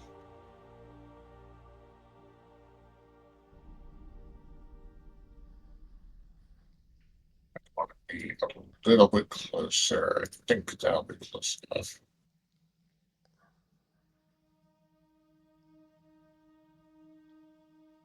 For that one. Would I have advantage on attack rolls because they're surprised? Yes, since you were hidden, you would have advantage on the reactive strike, the held action. Alright, everyone within range for their things they want to do? No, yeah, I'm going to go ahead and use half my movement and move up to maintain stealth.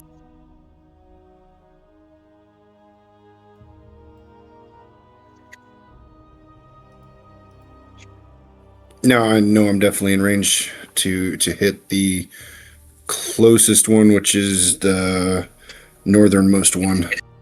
Okay. Alright.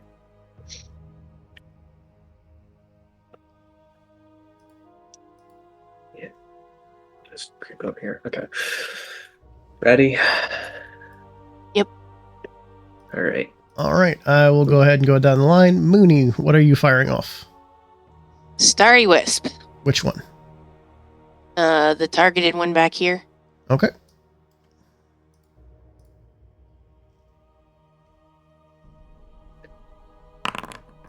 $18 definitely hits. 1 radiant. 1 radiant. All right, the skeleton turns its head as it's hit by this radiant energy. Umbra, what would you like to do? Heavy crossbow, the one I'm targeting. Okay. 12 to hit. 12 will hit. 6 piercing. Okay.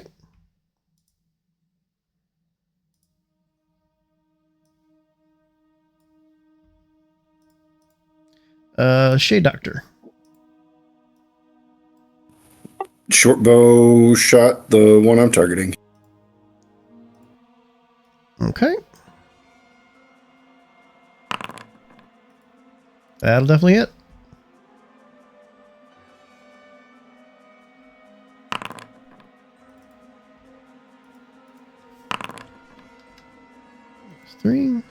So a total of 10. Okay. All right, and finally, Varenge. Pulling up the Devil Steel and targeting this one. Okay. And since he's in the long range, the advantage and disadvantage cancel each other out, so it's a standard roll. Correct. 11 will hit. Excellent. Ooh, whoa, so much damage. All right, 12 damage. All right, it triggers its undead fortitude. Constitution saving throw.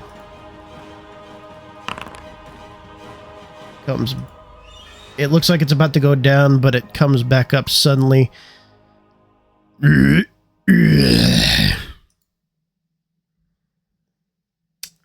And that ends the readied action, so now we'll begin the encounter and roll initiative. And we get advantage, We roll right? it. Correct. We roll initiative. Excellent. Holy moly! That's the best I've gotten in a while. Advantage, disadvantage, and disadvantage. Okay, that makes sense. All right. Varenge. First of all, bonus action to get to my blade song. Okay. I say I want to double check. I believe this increases my movement drive by 10 feet. Oh, that cough was so hard it hurt my back. Alright, anyway. Yep. Alright. 5. Right, 40 get you there. Okay. Okay. Super range. Okay. The bow's out of range of the devil's due, so I will have to use something else. And I'm going to use a firebolt on the one I attacked before. Okay. That I triggered undead fortitude. Oh, that's a Critical hit. critical hit. Yep. Alright. 8. Well, any damage from a critical hit kills the undead fortitude, so it goes down.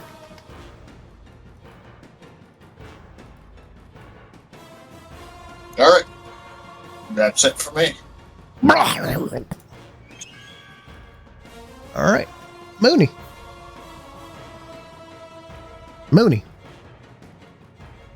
Alright, I'm gonna go ahead and let's do my flaming sphere again. No, I don't want to place measured template.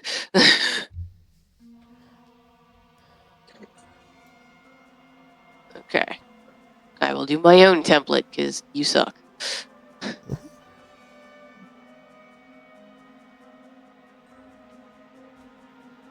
All right. Are you ramming the skeleton with it? Yes, I'm going to place it here and then ram it with it. Okay, dexterity saving throw. It fails. 2d6. 2d6. Okie dokie. 8. 8 damage. Okay. Oh.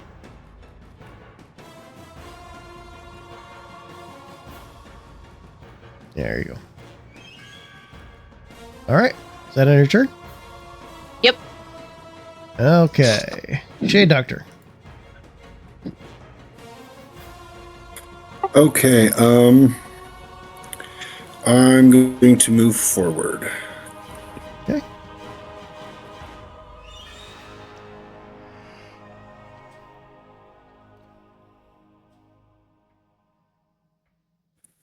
To there, I'm going to take aim at the one I shot earlier because it is now vexed by me. Okay. And it means I get advantage. Yep. 18 to hit. Definitely hits. Damage is 5 for that. Sneaky attack. 9 for that one. So a total of 14 damage. Okay. 14. Constitution saving throw.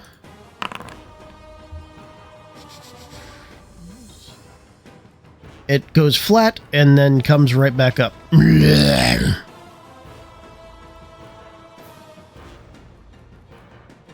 Okay, that's it for me. Umbra. All right. I am going to bonus action and a sorcery. So that one's dead. Should probably focus down this one next. Let's hit a sorceress burst. 18 will definitely hit. 2 fire damage. 2 fire damage. Roll con save. It goes down, comes back up again. Is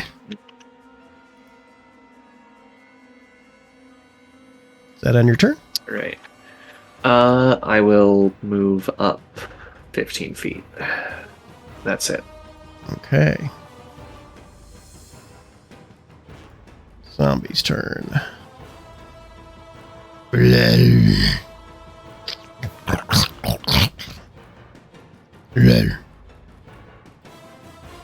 That's his movement. Skeleton will fire a shot at Varenge. 21 to hit. That beats my AC. For 7 damage. Okay, and I will use House for Big. All right. Yes, we could take 37 throw. He fails. Cool. Takes 7 fire damage. All right. With that, the skeleton blasts apart.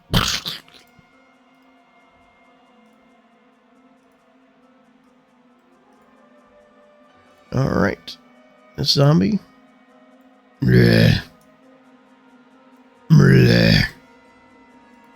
Ends its turn. Vrenge. Ooh, well, isn't that nice? A perfect time for Thunder Wave. Okay. Constitution saving throws. I'm assuming both of them. A failure. And failure. Go ahead and roll damage. That's 11 damage. Doof, doof. Quickly clear All away. right. So, Constitution saving throw. This one fails. He's dead. Excellent. And this one took 11 damage. Okay. All right. Mooney. Oakley dokley. So let's see. I can move this as a bonus action up to 30 feet. Yeah. So I'm Ram it right into him. And bam, run it into him. Okay. Dexterity saving throw. Fails. So that's 2d6. Okay, And cons. then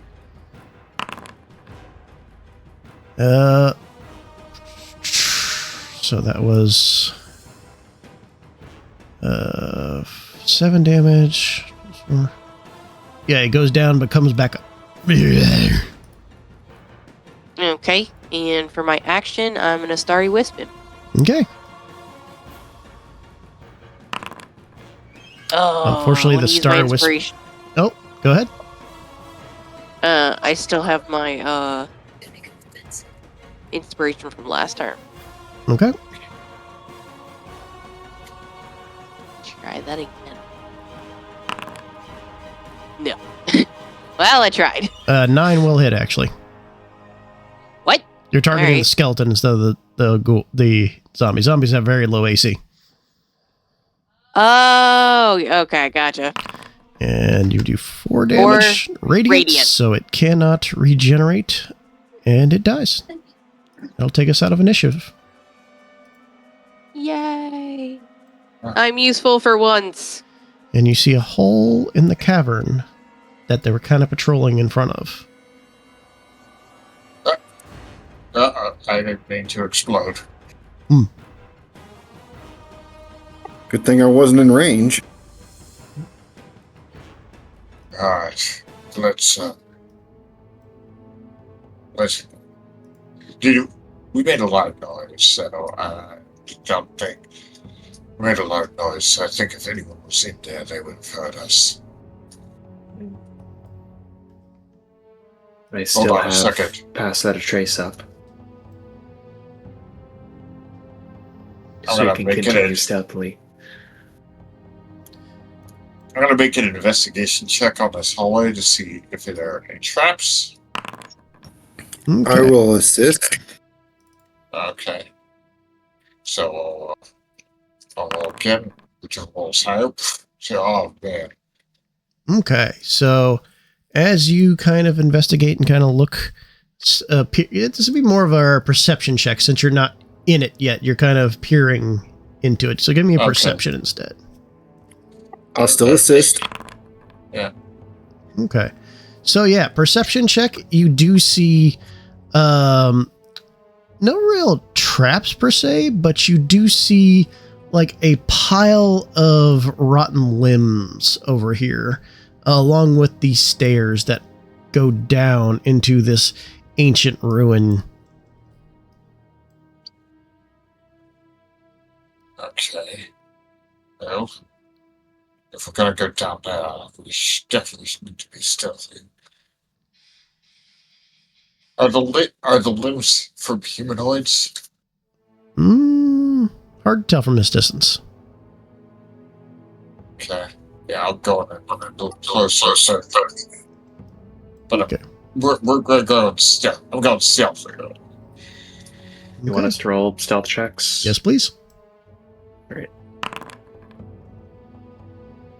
Thank you, but pass without trace.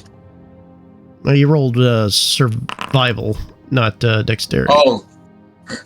Yeah, stealth. Okay. Yeah, that was the wrong skill. Okay. There you go. All right, 16, 39, 20, 30. Okay. So as y'all come into, you do see this pile of limbs that's just sitting there. Various arms of various kind of different stages of decay. They do appear to be humanoid in nature, though. Huge sacrifice from the looks of it. Poor bastard.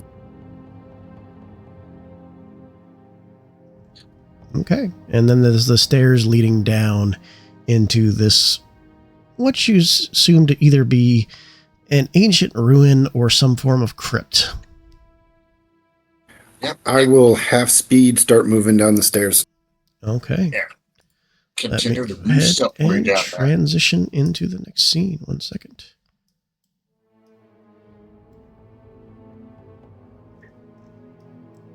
All right. Ba-da-ba-da-ba-da-ba. Blood. Yep. Mooney, Shade Doctor, Umbra, Orange.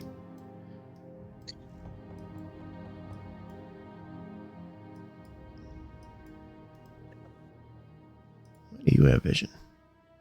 It shouldn't be light.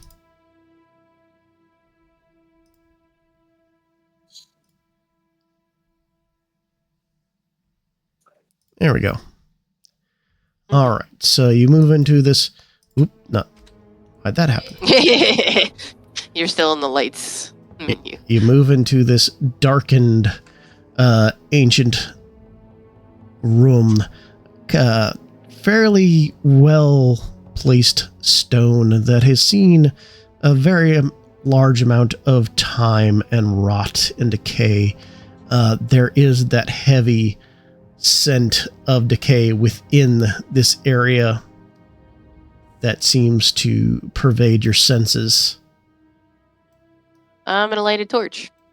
Okay. Thank you. All right. There does seem to be a door over here. Just at the door, see if I hear anything on the And other side. some little pots that are gathered around here. Okay. With a perception check, it is definitely quiet in here. There is no movement whatsoever. Alright. Slowly opening the door. A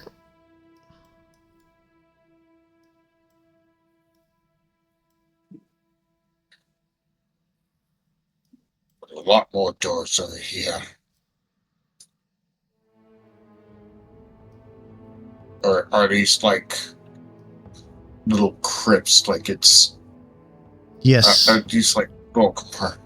All right. Each of these doors seem to have inscriptions. They're heavy stone doors with iron banding holding them closed, though it does seem that they can be opened rather easily with detached with the latch.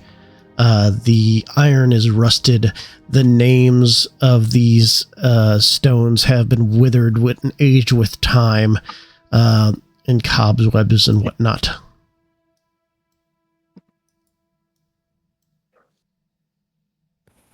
Well, where do we start? Go with this one. Well, is there any difficulty? No, you can open it right up. You drag open this heavy stone door, and just the scent of stale air hits you in the face, air that hasn't seen in centuries. Go ahead and give me a Constitution saving throw.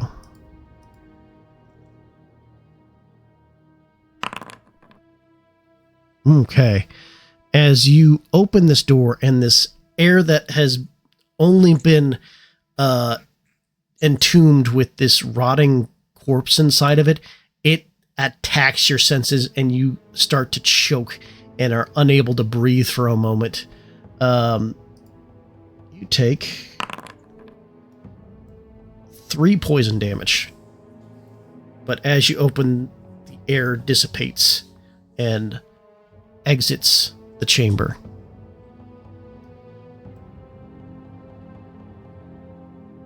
So this is a sarcophagus right here? Yep. Can I open it? Yeah, give me a strength check. Oh, try to activate it. Alright. 13. Yeah, you're able to and push this stone sarcophagus off.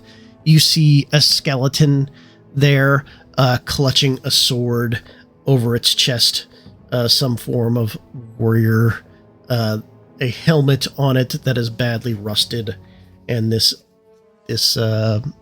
sword that, well, definitely dusty and definitely coated with whatever remains of rot that was on it while this corpse decayed around it.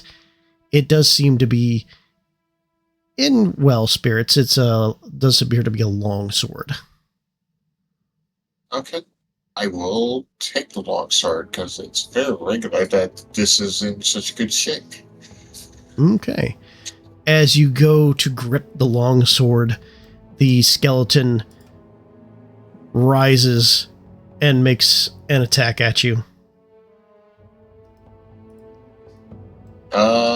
if it's been less than a minute, my blaze song still's going, so I would still have that AC of 21.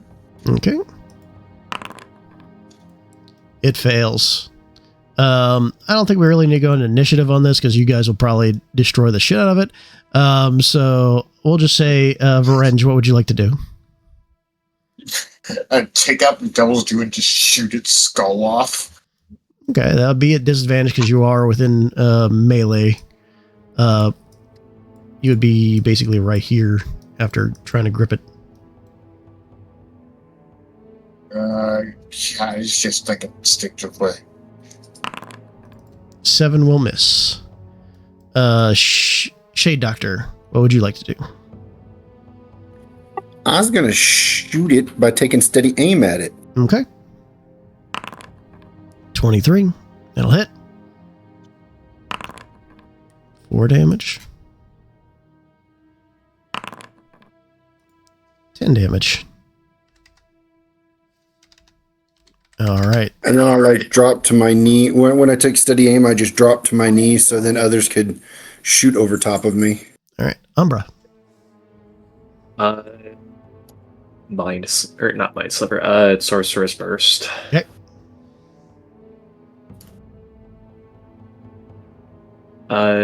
Would this be within the minute from the fight, or no? I'll give it to you for this one. Okay. Definitely hit. 3 damage. Yep. It was just enough to kill it, so it's gone. It explodes in the dust. It drops that sword cling, cling, cling, to the ground. As the dust is removed off of it and a little bit of the it has been uncovered, you'll find this to be a silvered longsword.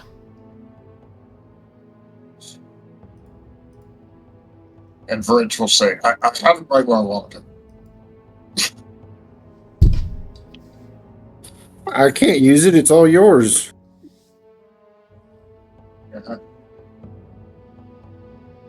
Yeah, so silver sword. Silvered longsword, yep.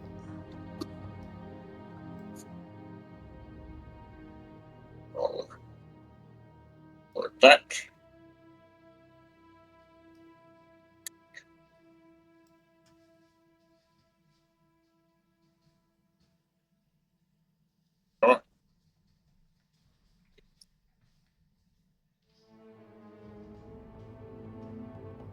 Guess we'll go to the Let's go to the next one.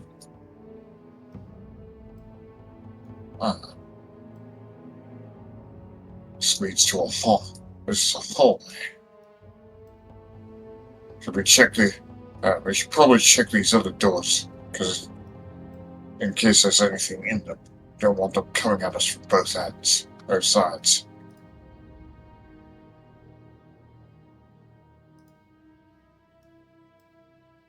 Okay. As you open that door, you again hit with the stale air of decomposition. Give me another Constitution saving throw. Yeah, that just seems to be the way we do this, but okay. Okay, with a 10, you kind of remember a little bit what happened at that last door, and you just quickly go and hold your breath, and that stale air, your eyes water, you barely make it through holding your breath and bracing yourself for this stench and this stale, poisonous air that wafts through, but you're able to maintain and not take the poison damage this time.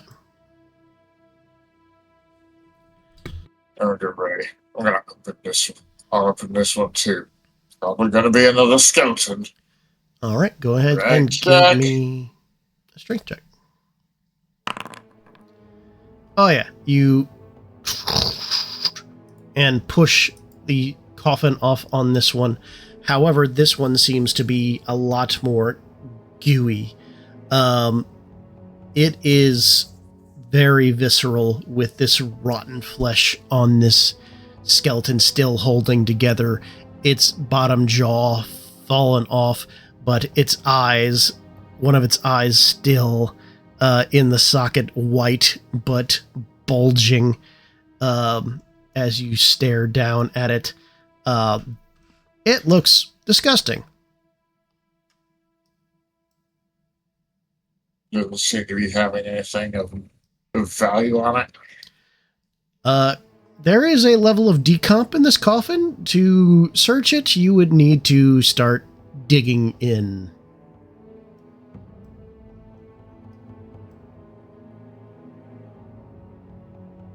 But there is kind of soup in the bottom of this thing, if you'd like to dig around in that. I haven't prepared breast. I don't have prestidigitation, so nope. Okay. Shade Doctor will go in there and go through the soupity soup. All right. All right. Be like guest doctor. Go ahead and enter the room and give me an investigation check.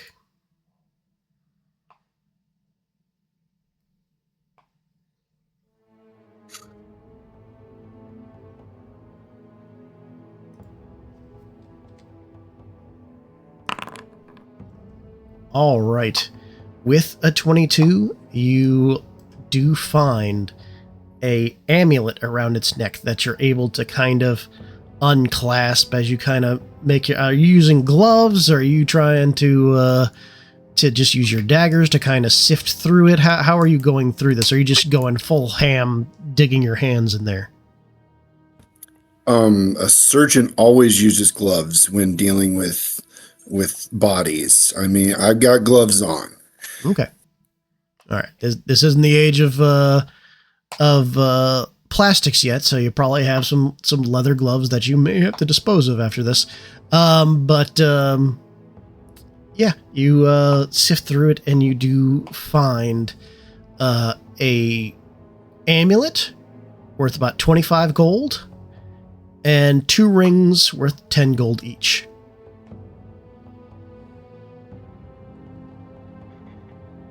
I'll leave them like in the hand of the glove, and I'll kind of like pull the glove off to where it turns it inside out and keeps the items inside, and then like close it up and hand it to Vengeance. Like, here, there's some value in there. We just need to clean it. Okay. Okay. Let me party boots.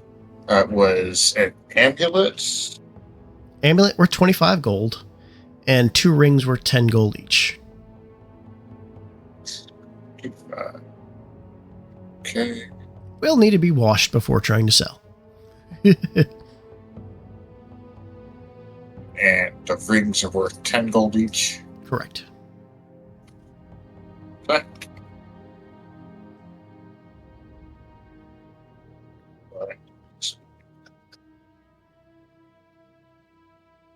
And there's 2 of them. Okay. All right. Let's go with this door. And this time I'm going to use my scarf to cover my mouth and nose as I open it. Okay. As you open it, just appears to be a long hallway. No side doors in this one.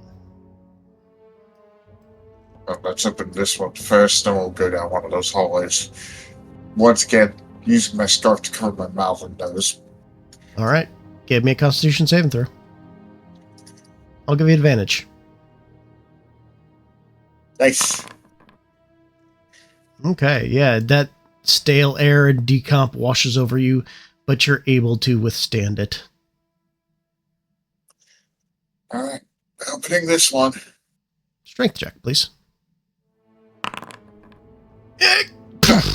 You kind of go to push it, and you just land straight on your face as you try to put your weight into it, and it doesn't go. Need some help? Yes. I think I pulled something. Shade will go in there and help him. All right, Shade, give me a strength check with advantage.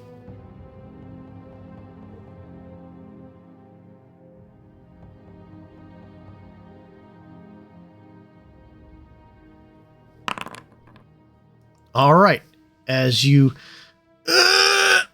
push this thing off, you see a hand come out, and then another hand, and then another hand, another hand, another hand, as this swarm of zombie limbs pushes out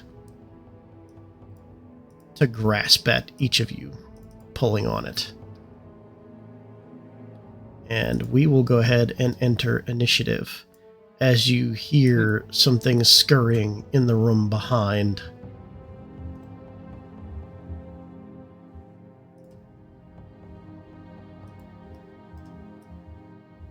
Oh, okay. Okay. Fun times.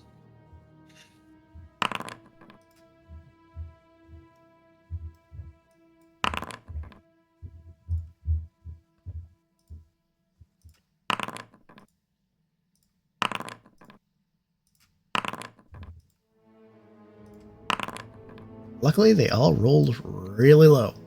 All right. We'll go ahead and begin the encounter. Vrenge, these pile of limbs are reaching up to grab at you from inside this coffin. First things first. Is my blade song still active, or should I reproc it?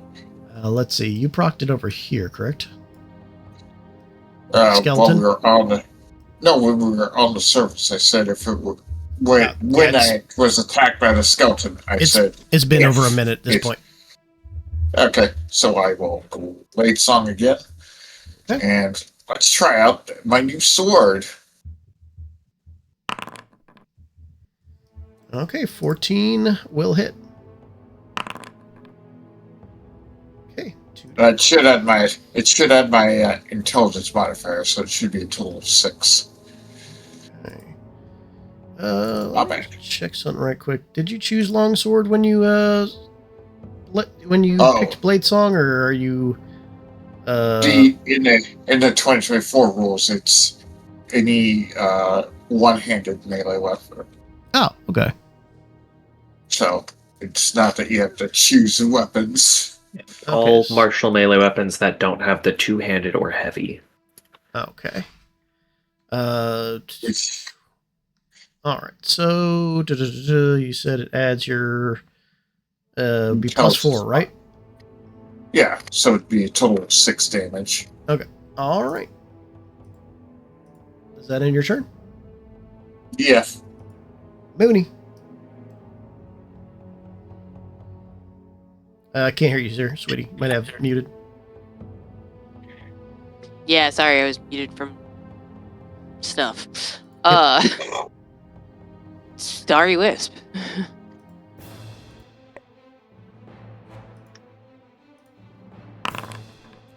Does 7 hit? 7 will not hit, unfortunately. I figured as much. I'm gonna stay where I am. That'll end my turn. All right. Shade Doctor. I'm going to take out my silvered short sword and my chicken dagger. Okay. And we're going to swing the silvered short sword first. Okay. Oh, no, wait, that's a scalpel. I got them switched around. So silvered short sword first. Does 15 hit? Yep. 5 damage, and since there is an ally within 5 feet of it, I get my sneak attack. An extra 6. Nice. And then the chicken dagger. 20 will hit. 20. And 3 damage on that one. All right. There's not a lot. A lot of the limbs have fallen limp and are sitting there, but still going. And then that's it for me. All right. You will hear the breaking of pots and strange little clacking noises as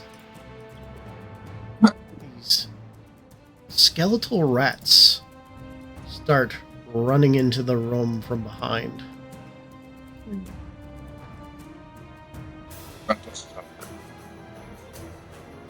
Oh, that doesn't look good.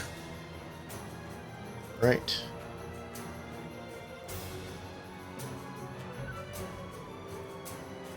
Clackety clack clack clackety clack.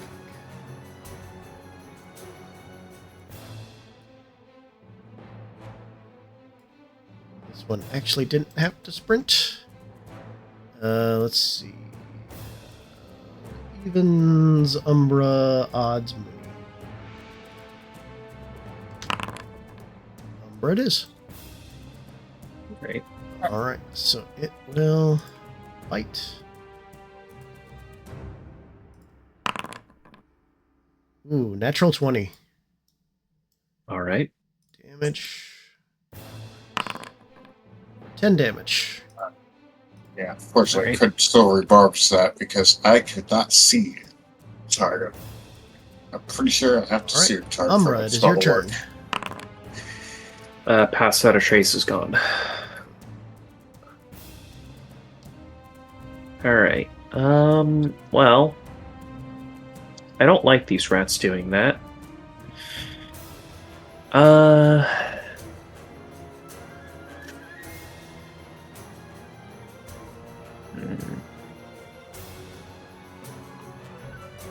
I'm going to. By the way, the rats are not in the initiative. Oh, sorry, they were hidden. Just a note.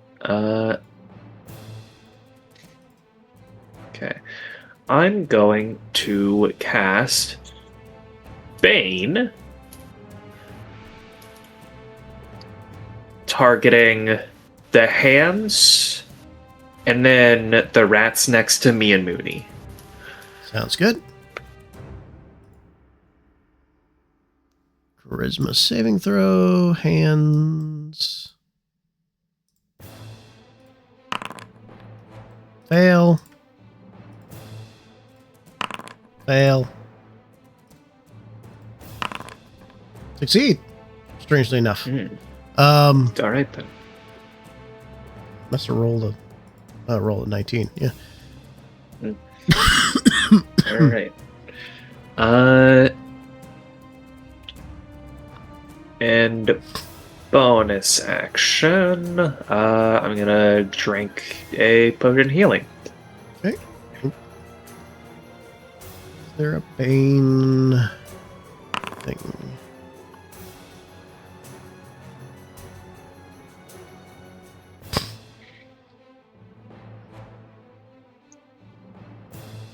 There's no Bane thingamajig. I'm just gonna put cursed.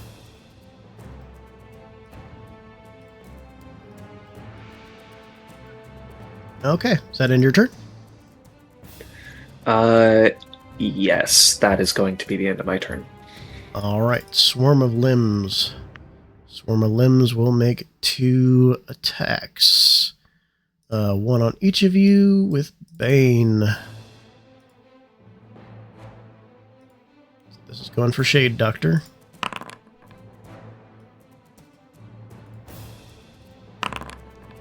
Shade Doctor takes 3 damage. This is for Venge.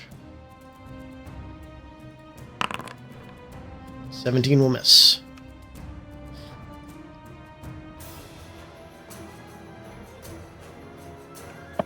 Alright, Venge. This is an opportunity to use Thunderclap. Each creature within 5 feet of me must succeed a Constitution saving throw. Okay.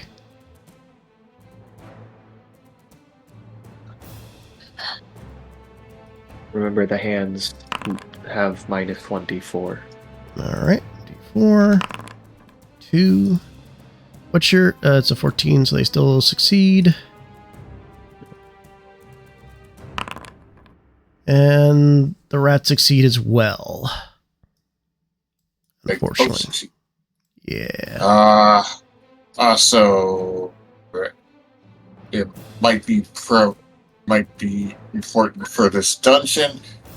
The sound of that can be heard from 100 feet away. Yep. I was about to say. I was hoping to take out multiple enemies at once, but no. All right. Instead, it's the end of my turn, and I flubbed it.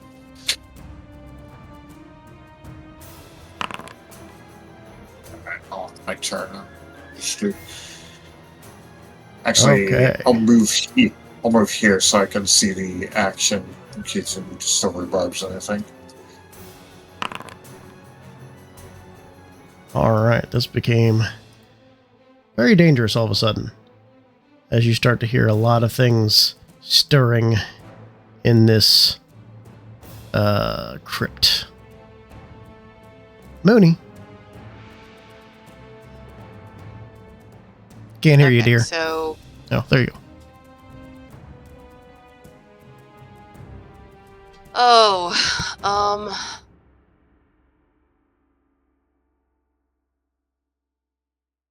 I think I'm gonna do something different. I'm going to summon East. Summon beast. Yeah, so it lets me summon a bestial spirit. Do you have a gilded acorn? You are right, I do not have a gilded acorn, my bad. Back. Sorry. Flaming sphere. Okay, where are you putting it? Oh, no.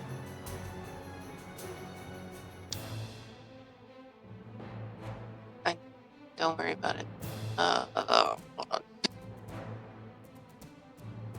on. No, I don't want to put the template. Don't do it. No template. Thank you. I'm going to put it here. I don't know why it's doing that, but okay. Right here. Okay, Varenge would be in 5 feet of that, by the way. Even with the wall there? Yes.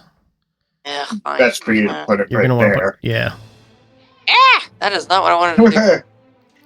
I didn't want to make it bigger. There you go. And I deleted it like a genius. One day I will learn how to do this, but today is not that day, apparently. There you go. Thank you. All right, who you ramming it into? This one right here. Okay. So we'll make a dex save with a negative d4. Doesn't matter. 2d6 fire. Okay. 7 damage. My turn. All right. Something stirs.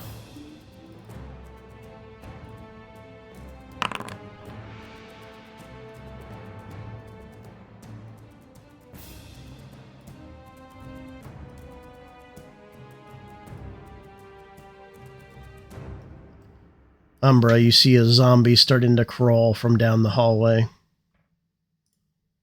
Hey, Shade Doctor. Shouldn't have all these doors open. Yeah, the problem was not smart in retrospect. Yes, the intelligent one among us left doors open. I mean, Perhaps. guys do have a puzzle of thumbs from what you see, so. I will take my first shot at my first sword swing attack at the arms. Okay. That'll hit.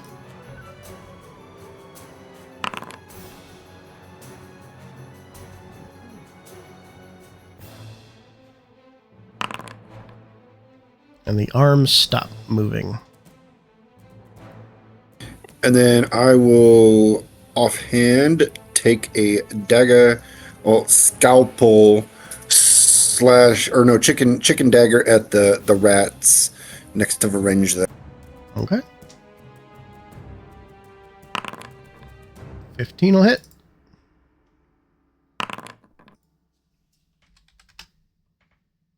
Okay. And then I will move out the door and behind the rats. Ah, okay.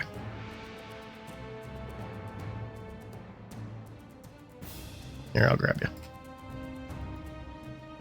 Yep, I'll move right there. And You can move yeah, through enemy and spaces. that'll be the end of my turn. What'd you say, Veringe?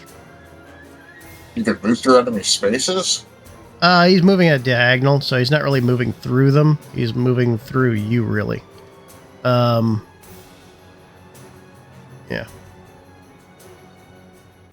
Alright, the rat's turns. You're the last one to stab it, so it's going to try to bite you.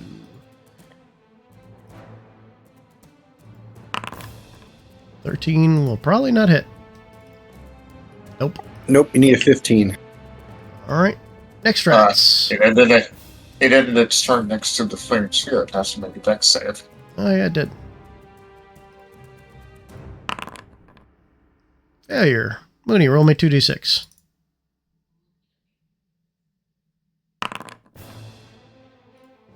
Seven. All right.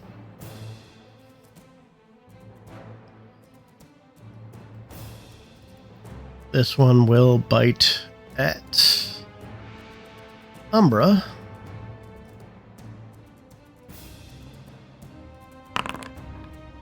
$19. Is that including the D4 from Bane? Correct. 17. Alright, that will still hit. Okay.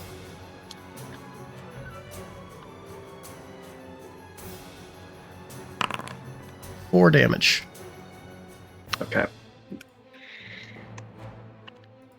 Alright, this one is going to attack Mooney.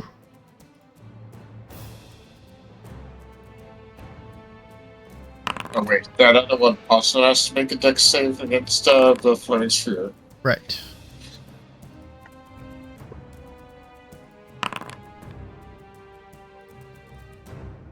Alright. Mooney, roll me 2d6. 7 again. Alright, 7 damage for that. And I believe 14 goes through your armor class. Correct. 13. My AC. Alright. Alright, so that's 9 damage. 9 damage. Okay. Alright, Umbra.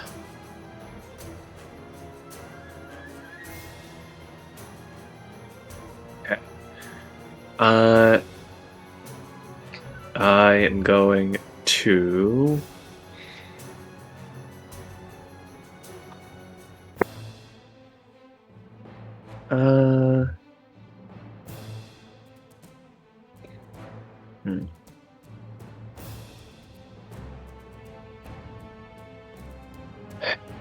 You know, no. I'm gonna mind sliver, the rats that are baned. Okay.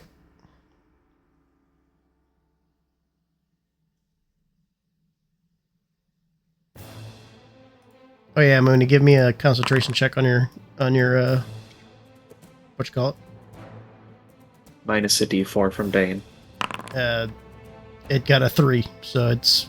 Oh, okay. So it will take 2 psychic damage and subtracts another D4 from the next save it makes. So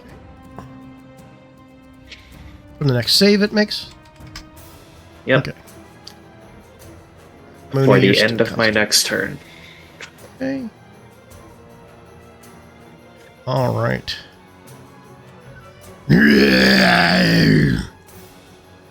Something very nasty just woke up.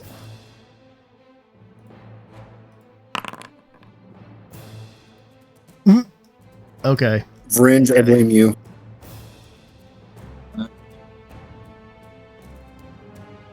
All right.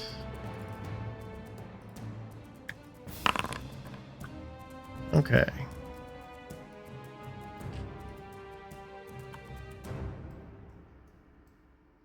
All right. Skeleton walks into the room. Orange. I'm gonna stick out here and use the silver. My sword, swing my sword against the rats that were in front of me before. Okay. 12 will hit. Oh yeah, I forgot to. You gotta add 4 to that, so a total of 11 damage. Okay. All right, the rats are looking bad.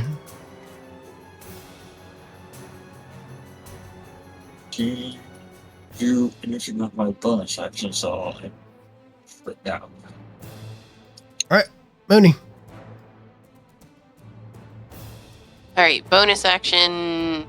Move my sphere over here and bump this guy with it. These rats. Okay. Yeah, these rats right here.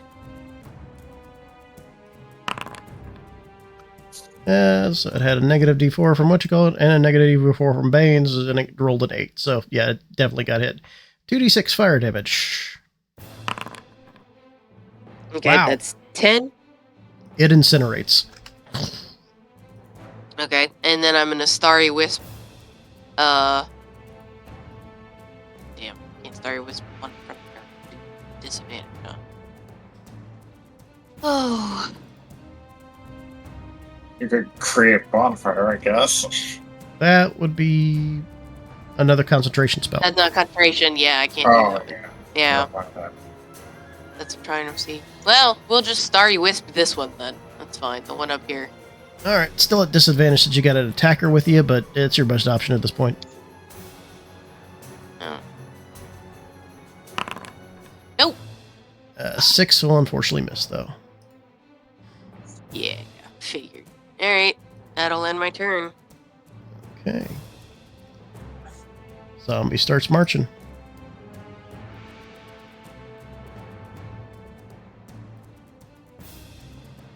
Rushing down the hallway. Shade. Okay, the rat's in front of me. I'm gonna stab him with the short sword. Okay.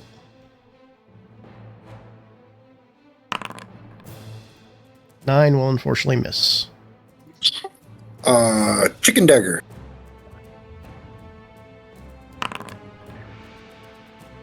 Good deal. That'll hit. By the way, are we supposed to be seeing the things that are running through the hallways?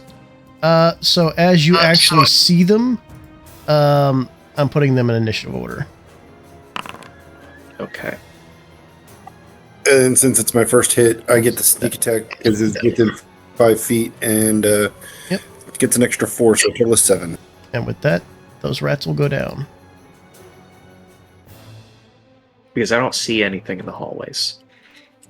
Oh, the tokens are invisible too. My bad. Oh, There That's they're not closed. good. Nice! Okay. Yeah, I thought they were still like way down the hall. That's my. Would that change your action? I'm gonna move. No, that won't change my action because if I moved away, I'd have to take the attack of opportunity. Okay. Yeah. Don't worry. I'll definitely use Thunderwave on my turn. I will put myself there between the sorcerer, the spellcasters, and this creature, whatever it is, and in my turn. I believe that's the zombie. All right. Ratsy's turn. Rats will bite at Mooney. Rats. We are the rats. 4 will miss, and they're too dumb to be. They've literally got 2 intelligence, so they're just going to stand in the fire. Dexter, saving throw. What's your saving throw? That's a good question. Hold on. 13, so they succeed. 13. So half a 2d6.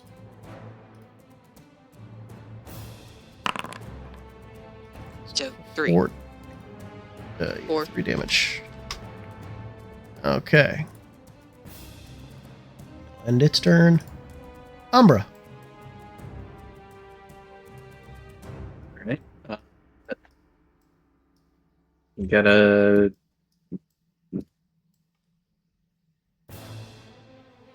These rats haven't seemed to have any resistance to piercing, right? No. Okay. I will do stabs with daggers then. Okay. First one. Okay. Yeah, that'll do it. 9 piercing. Gotcha.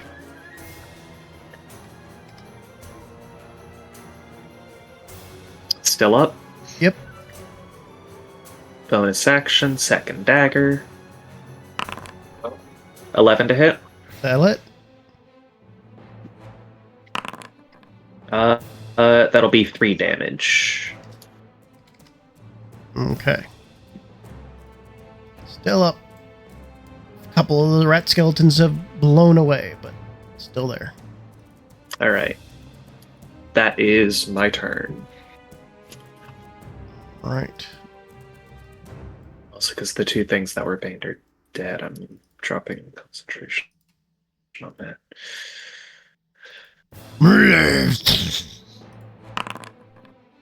Good lord. Okay. Another ghoul. Oh, another ghoul. Another ghoul. Oh, there's another one. Are we supposed to... Is it... Okay.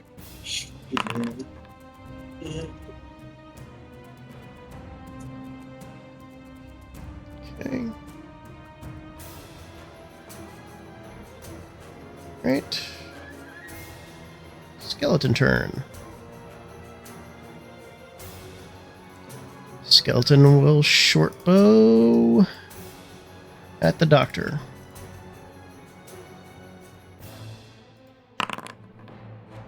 Thirteen will miss. Outnumber he will. Revenge.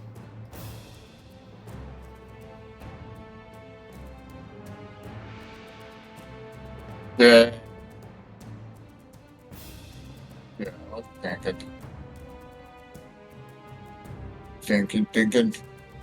Alright, I am going to move right here. And go on and use Thunderclap again.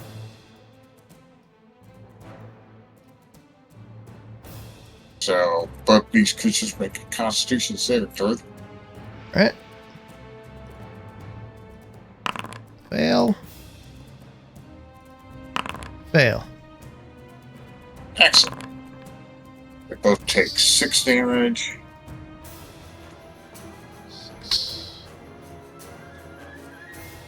And also, I'm in melee with the skeleton, so yeah, you'll have disadvantage on range attacks. Okay. Then your turn. Yeah. Right. Mooney. Wait, can I see the ghoul at all? Not currently. Okay, but we can hear something's coming down the hall. Is it this hallway we're hearing that from? You hear something crashing from both hallways. Okay. If you're talking, we can't hear you, Mooney. Bonus. I turned to stop. Bonus action. Move my flaming sphere. Okay. Bop him again. All right. It succeeds. Half damage. 1 damage.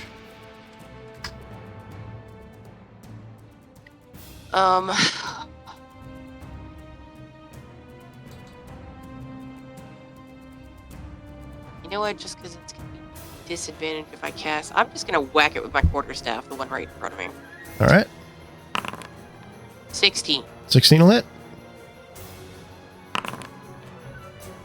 16. 6 damage. Nice, max. There's like 1 rat left.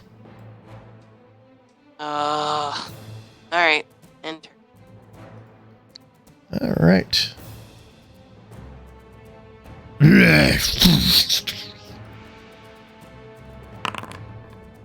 Jesus Christ. Okay. Zombie. Y'all are lucky right now. Y'all don't know. Y'all don't know how lucky y'all are being right now. Zombie turn will attack for range. 16 will miss.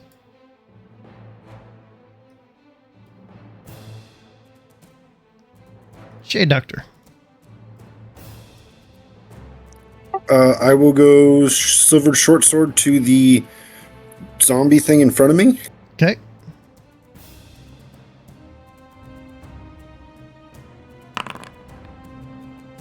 All right. That'll definitely hit.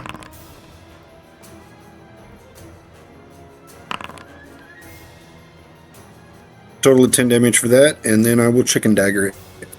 All right, let me check something first. Okay, yep. Got back up. 16 will hit.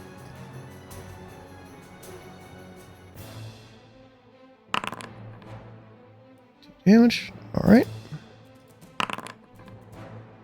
Okay, it fails its Constitution saving throw on the chicken dagger and falls limp. And now I will move.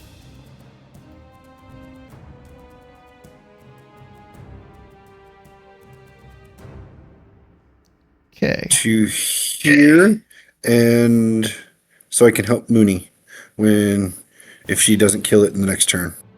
All right. It's its turn. It will continue to bite at Mooney. 13 will meet your armor class. All right. There's only one of it left, so only take 2 damage, and then it gets baked by your flaming spear because you can't do less than 2 damage with the stuff, so it just fries. Fried rat, yum.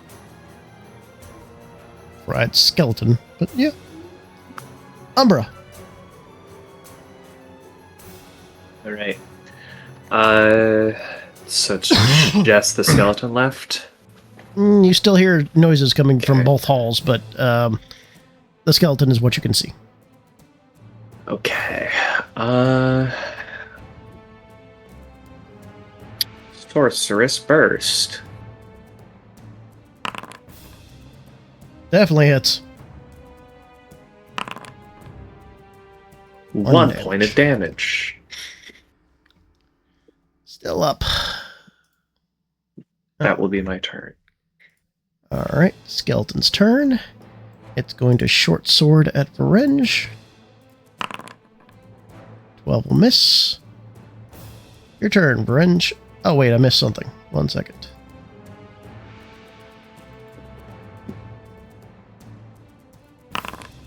Okay, yeah, there we go. Alright.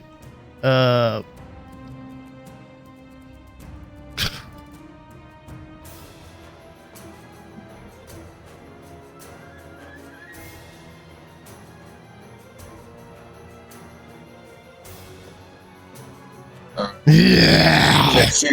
You see this ghoul charge down the hall on all fours towards you. Okay, yeah, that changes what I'm about to do. Your turn. Yeah, okay.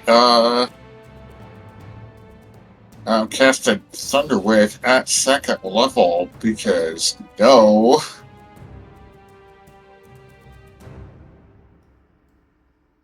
Okay. Constitution saving throw. Ghoul fails. Okay. Skeleton succeeds. Skeleton takes 7. Oh. It only had 6, so it's gone. And the ghoul takes 14. And pushing him back 10 feet.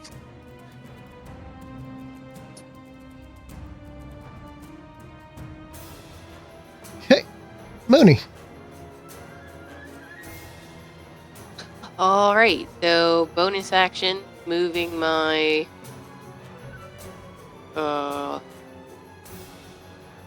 sphere over here for when this jackass comes out. Okay. And then I'm going to fly 15 feet up because I'm getting The hit. ceilings in here are 10 feet high.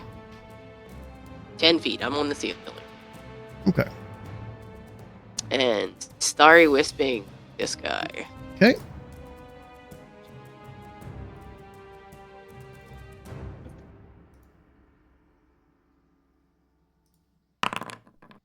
$15. 15 lit. 6 radiant. Okay. And that will end my turn. 6. All right. All right. This one.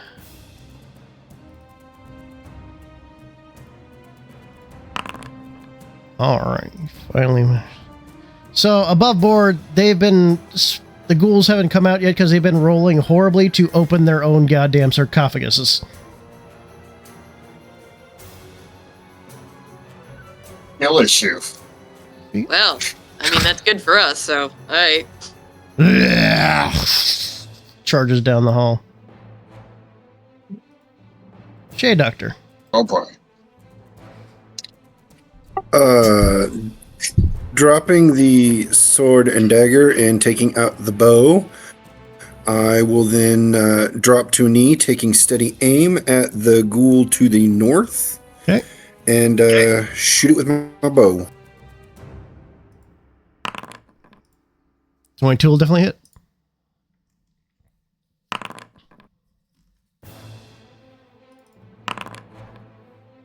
$17 damage. Very nice. 19 damage total. I'm sorry? I was just telling you it was 17 damage total. And Yes, they're like, we got company coming from the north there. Fringe, don't turn around. All right. Vrinch immediately turns around and Umbra. sees the other ghoul. Oh, crap.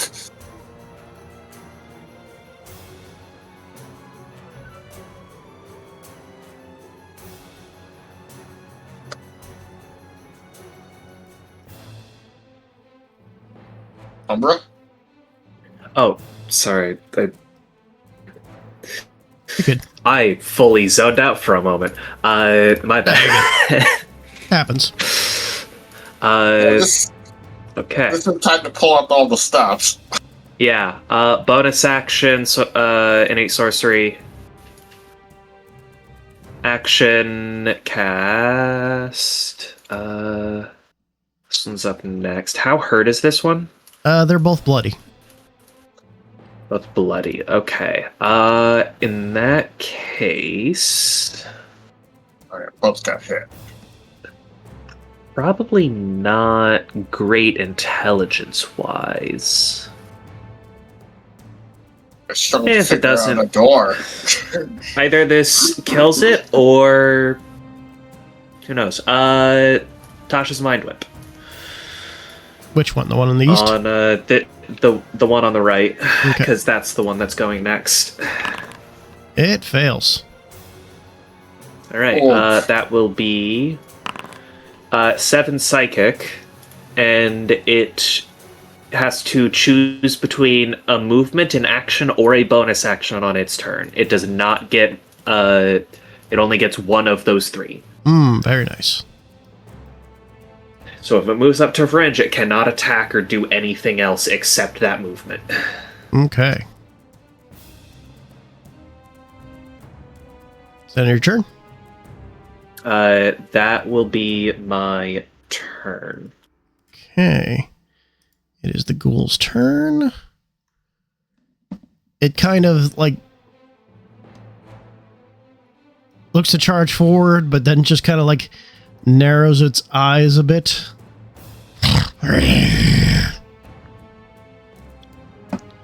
And then it's going to retreat into one of these rooms. They do have an int of intelligence about them. Orange. Well, we'll deal with that we'll deal with them one at a time. Alright. So.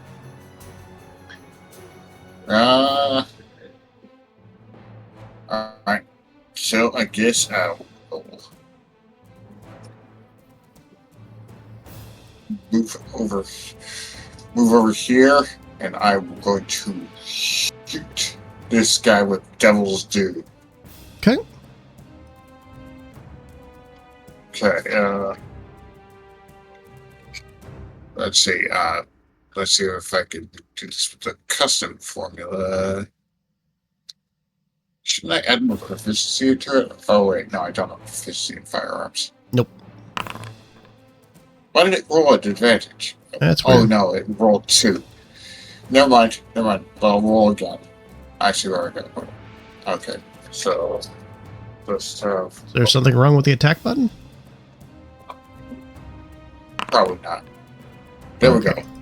That's proper. 14 will hit. Excellent.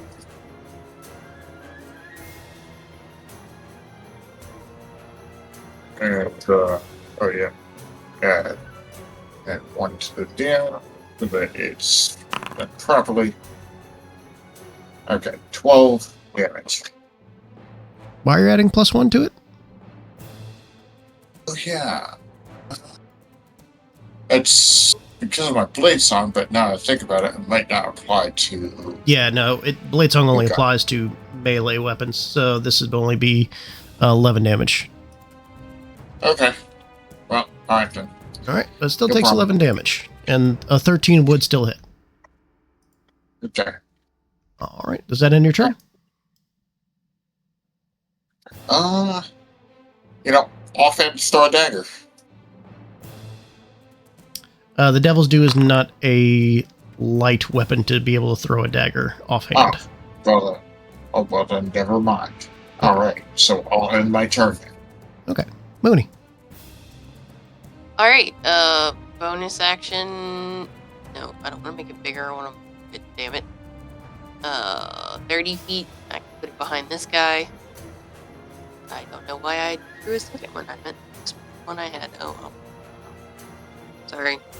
All right. And bump him for fire damage. Okay, dexterity saving throw.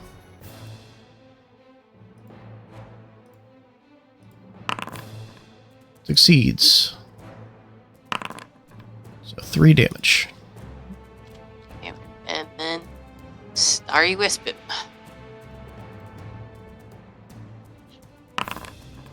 $23. That'll definitely hit. 1 radiant. Damn. Oof.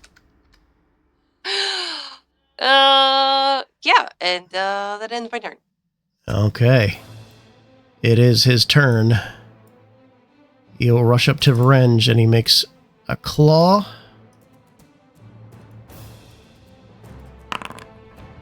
A 20.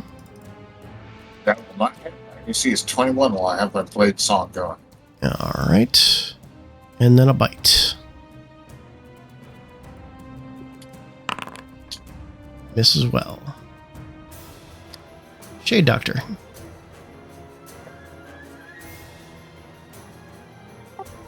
Since he is now vexed, I will get advantage on my attack here. Okay. And does an 11 hit? Unfortunately, no. Well, poop. Yeah, I just stand right here. That's it for me. Okay. Umbra. Okay. This one's bloodied, right? Very much so. Okay. Let's hit it with, as much as I want to hit and inflict wounds, I feel like the undead is probably resistant to necrotic damage. Just maybe a bit of a thought. I'll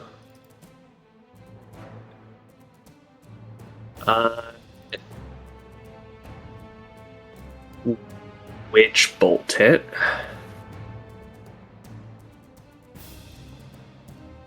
Okay.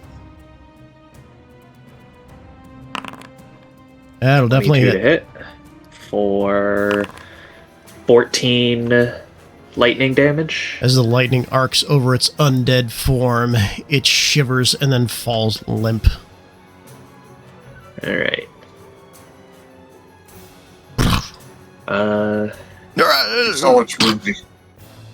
We saw which room the other one fled into, correct? It led over here, I think, through that door. Yeah. So, I'll move over here and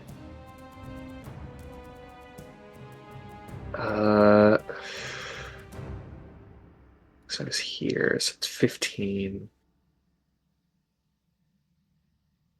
I'll stay here because if I move further forward, I think it running up would be able to attack me from where it was previously. So that's going to be my turn. Okay. Its turn. 5. Starts to run back up. And you are correct. It didn't have enough movement to get to you. Orange. Because I couldn't remember if it was a tile away from the door or at the door. I couldn't remember. So, let's see. You know what? Let's witch bolt that last ghoul, and I will use a second level spell slot. Want this thing dead. 10 will unfortunately miss. And I will go right up to it. Alright. That'll be my turn. Mooney. Okay.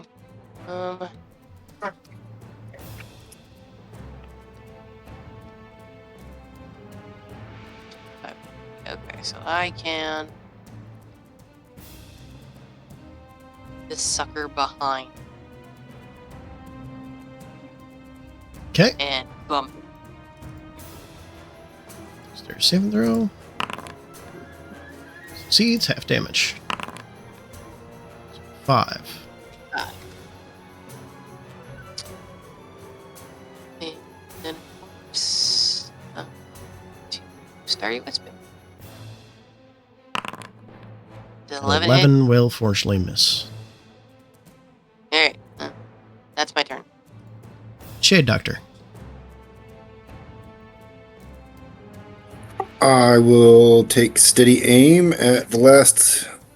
I don't want to say living, but I mean, Yeah, I got essentially what it is living. One and shoot it. Last that? active combatant. Oh boy. 10 will unfortunately miss.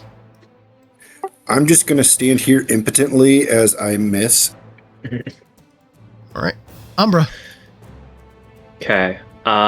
So I am going to I believe I can do this without disadvantage because of the Tyrant's Claw. Sorcerer's Burst against him. Okay. That'll hit. That will be 2. Let's go fire damage. And 2 was exactly what he had as he falls limp on smoldering. And that'll bring us out of combat.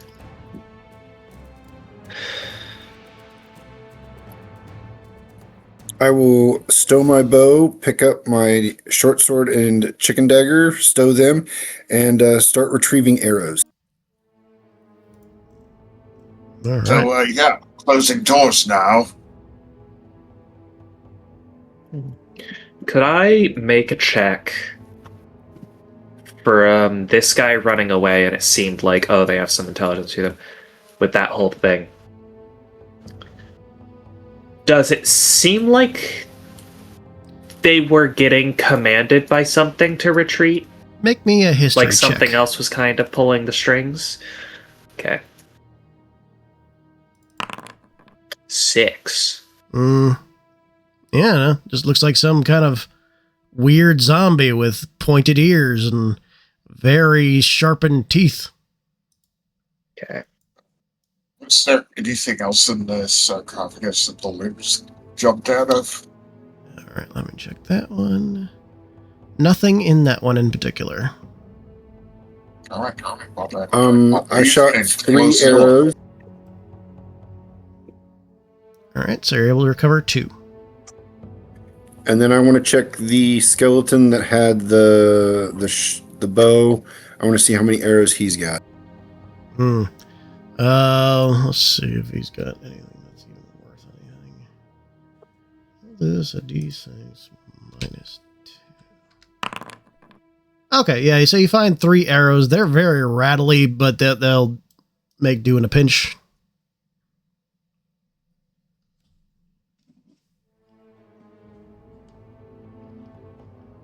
Yes. Does everyone want to take a moment to rest for a bit and to take care of our wounds before we go forward? That's in character way. That's in character way of suggesting a long rest, a short rest. Sorry. Yeah, I don't think we're doing a long rest in here. Yeah, short rest. I'm fine with the short rest. I'll keep an eye down this hallway while you guys rest. I really don't need a rest right now. I'm good. Yeah. Okay. Everyone, as you go to sit down and you're spending an extended time down here, give me Constitution saving throws. Okay.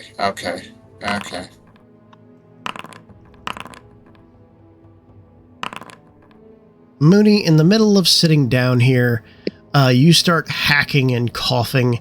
The air that's in here, especially since this door was closed, is stale, and the scent of rot from all these creatures pervades you from getting any kind of short rest, and you take 4 poison damage. Oh, okay.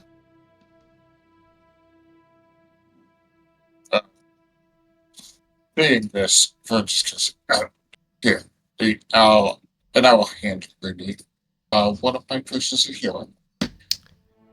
And for anyone with a general intelligence, will realize that this is not the most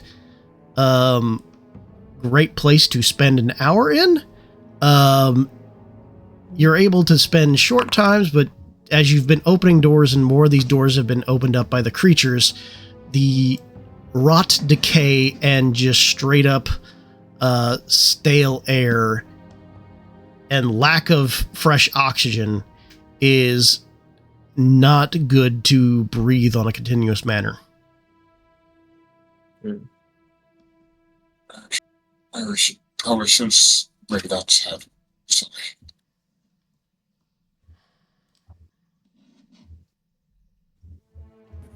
I'm going to cover my face and open this door. Were we able to finish a short rest? Or... Yes, you're able to finish a short rest, but Mooney did not recover anything. Okay. Yeah.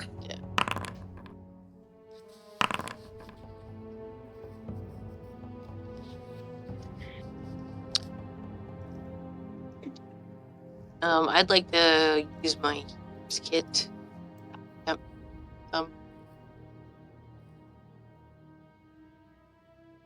What was the roll on that again, Joe? I'm sorry? The healer's kit to attempt to heal. Do you have that feat? Yes, you do. Okay. Yeah. If you have a healer kit, you can spend 1 use of it. Within 5 feet of yourself, utilize action. That creature can spend a hit die.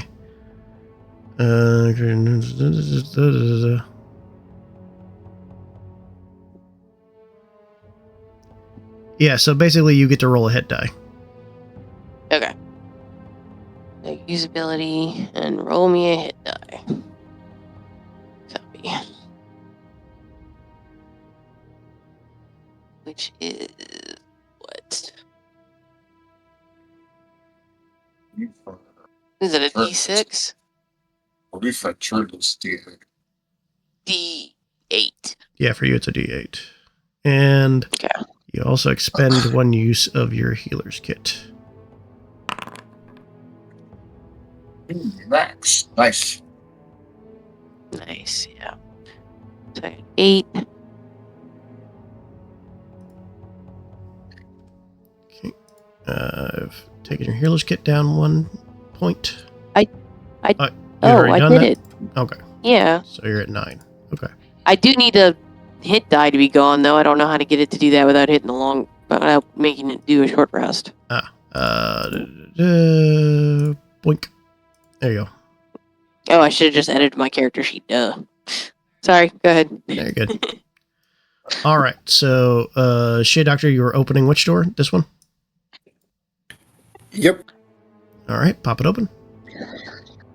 I'm covering my mouth and everything before I open it. Okay. Give me a con save with advantage.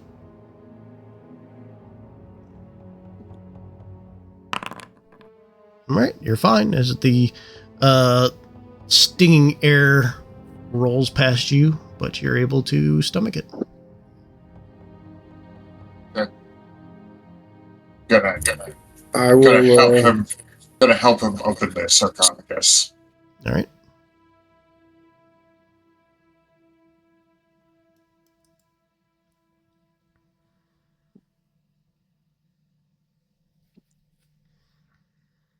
Gee. Oops. All right. Sorry, Ember. You push the sarcophagus open, and you do see a skeleton there, sitting there inert. It didn't rise with the other ones. It appears to be just gentle with its hands closed around its chest. A summer dress that has withered and decayed along with the decomp around it. Fragments of it are still seen, though tainted with the colors of the decomposition. And sitting right next to its head is a doll. Oh, no. What's the doll look like? It's the same doll that you encountered in the smuggler's den. Another creepy doll that always Closing follows the you. sarcophagus.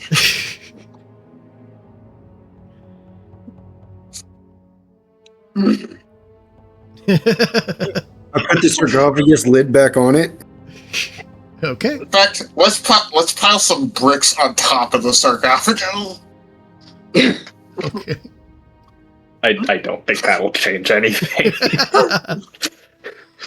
Oh, no. We'd have to make this like a lead-lined sarcophagus and then toss it into a different plane of existence to maybe have it work. Is what it feels like. This is one of the sarcophaguses the ghoul was in, or one of the undead was in. It's already open and empty, I'm guessing. Yes, that is one of the ones that the skeleton over here popped out of. Yeah, there's nothing else there in it. Let's see. Yeah.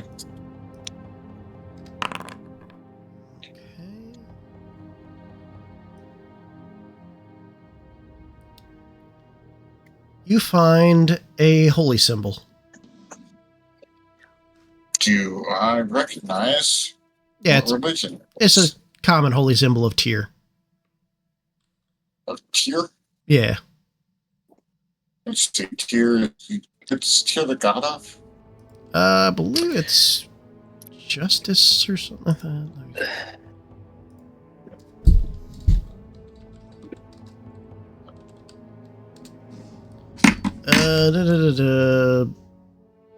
Justice. Yeah. Tyr is the god of justice. Holy symbols, I believe, are like...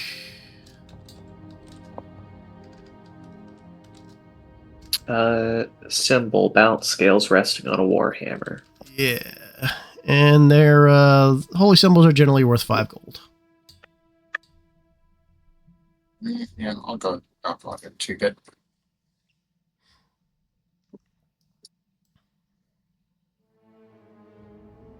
All right. What kind of holy symbol is that? An amulet? An amulet? Holy symbols are typically like just a little metal effigy. They don't typically hang on anything. Some of them do, but whatever that, if this did have a strap or anything on it, it is gone at this point. So I'll just emerald. All right. Hold on.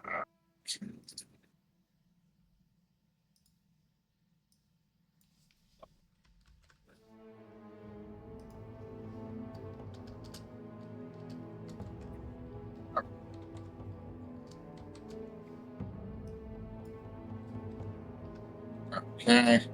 Closing this door. Definitely closing this door. Creepy doll. Alright, so undead got out of these coffins too? Yes. Alright. I'll see if there's anything else in this one. You find in that one 2 copper that you are assuming were probably over the eyes of the zombie that came out. Find a penny, pick it up, and all day you'll have good luck.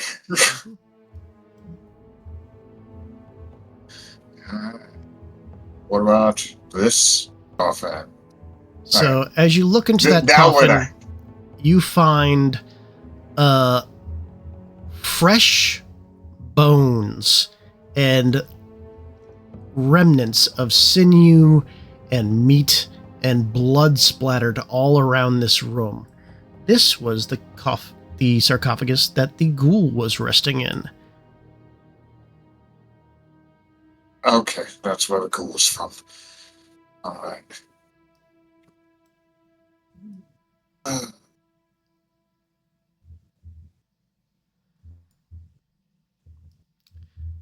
This appears to be a caved-in section.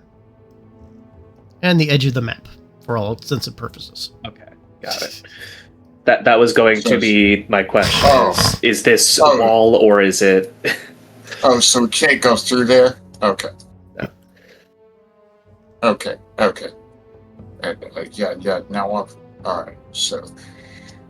Now Verige is just neurotically closing doors behind him. It seems that this must have been the grave of the most important person in what the society was. Is there anything in the sarcophagus this ghoul was in? So you will see again piles of bones and blood and sinew spread around the corners of the room around these statues. Seems like this is the place where it had spent most of its time and where it came to bring its prey as it came in. The sarcophagus is actually closed. I would like to, just because I don't trust this, in case something pops up, keep a sorceress burst readied, if that's okay. Doctor, would you like to help me with this? Yep, I'll assist. All right.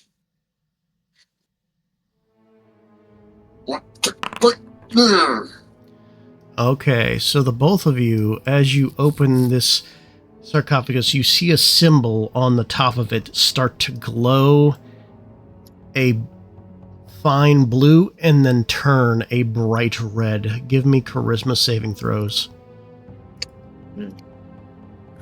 This is not going to end well.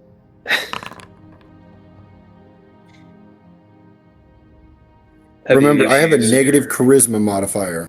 Oh no. Have you used your heroic inspiration today? Yes, I have. Okay. Oof. Okay, let's roll and see. Better than I thought I was going to get. Okay. -3. I have a 5 charisma. My goodness. No riz, no magic. But man, am I sneaky. So are you sneaky because you are actually an introvert trying to avoid human interaction? Could you not tell all my secrets? Shade Doctor, you've unfortunately been afflicted by a curse. You have come under the curse of the penitent.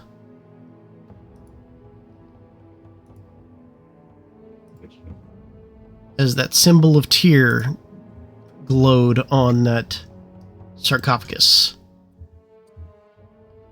You are resistant or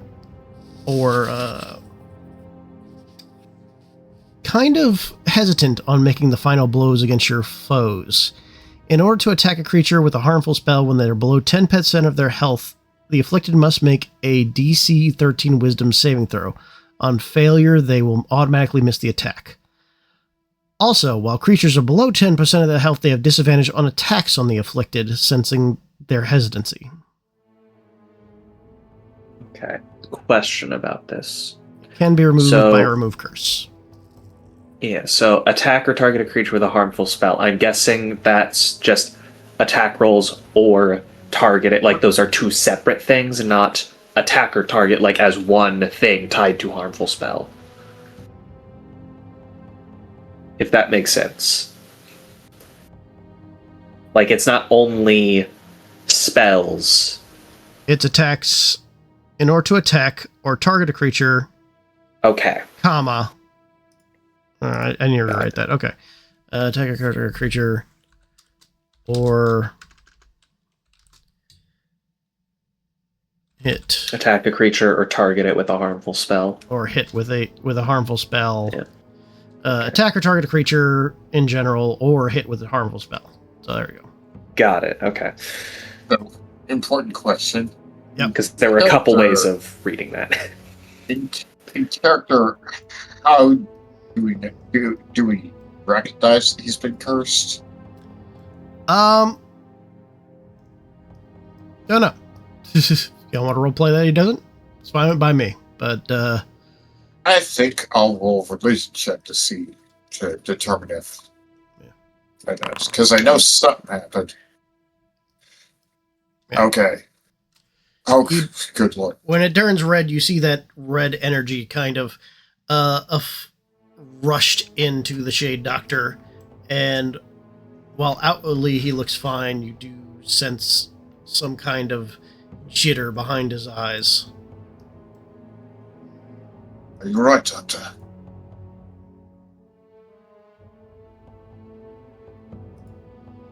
Doctor?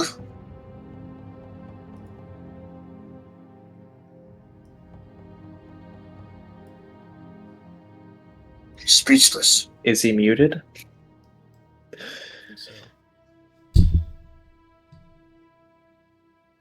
Sorry, I had to go clean something up. No, you're good. Oh. Yeah. Ferenz is looking at you, concerned, saying, "You're right, Doctor."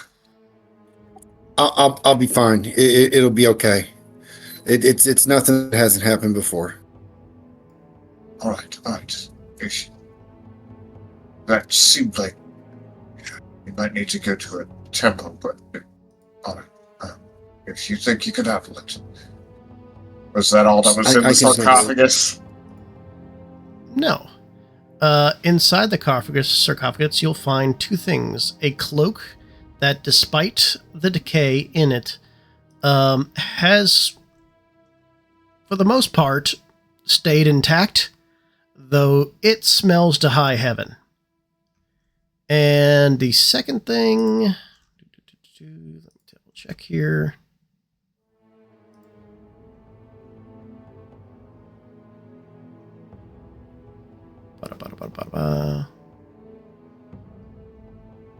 Shit, what was this going to be again? Okay, yes. A a strange of the clear Archmage? gem with a dark mist floating within it. Okay, so a clear gem and a cloak. Yep. All right. Well, I'm going to grab these and we're going to go outside so I can cast identify without being in here. Okay. I'm also going to use the soap I have in my inventory to clean the cloak so it doesn't smell bad. I mean, you don't have prestidigitation? Yeah, Umbra's just gonna cast prestidigitation to clean it. As you cast prestidigitation on the cloak, it has a floral scent for just a second, but then that scent of rot comes straight back. Oh, wonderful. Oh, that's great. That's great. That's just great. All right. So once we're outside, I can ritually cast Identify. In fact, I could do it in the back of the car while we're going back to town. Yeah, if this whole place is cleared out. Yeah. Okay, so y'all end up leaving the environment, and y'all find out that the cloak is a tainted cloak of protection. The cloak is saturated with an ungodly odor that even prestidigitation cannot seem to get rid of. While it functions at a normal cloak of protection, the wearer plus any creature within 5 feet will have disadvantage on persuasion and performance checks. But otherwise, it retains the +1 AC and saving throws while attuned wearing the cloak. All right. Well, I definitely don't want it. And I already have Is there a enough way magic to items. untaint it? Do we think? You might have to talk to Al about that. Hey, Jerry, get over and smell this. Woo! And the gem is a phasing pinion. It requires attunement. A strange clear gem has a dark mist floating within. When attuned, there's a strange sheen over the user's armor. On a reaction, the user can expend a hit die and add a d8 to their AC until the end of their next turn. When resting and surprised, attackers have disadvantage against this user. Okay. I am not going to take either of these. I believe that I have taken enough magic items. I have shield if somebody wants the phasing pinion as kind of a pseudo shield.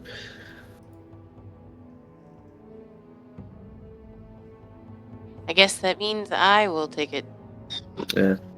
I was thinking that would be good for you because when you get hit hard.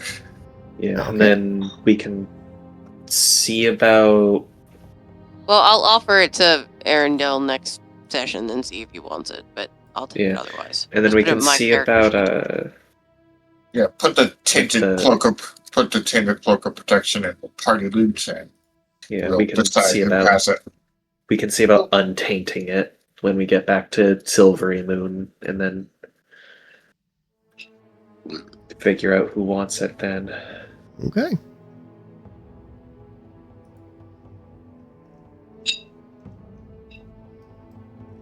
All right, you guys extricate yourselves from these ruins. Obviously, had some kinship with Tyr, whoever was buried here, but had since been corrupted.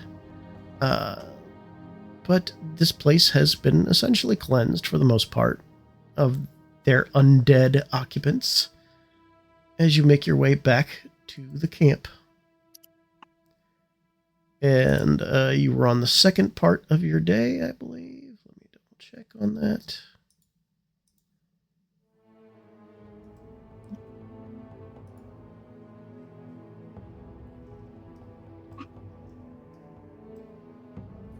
Wow, that went from like really dark to really bright. Yeah. Yeah, so y'all ended up doing that on the first half of the day.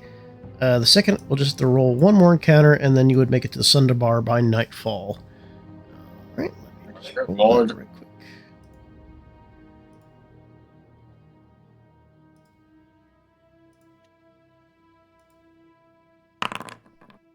Okay. No issues as you turn into the town. Let me just check the weather as you come in.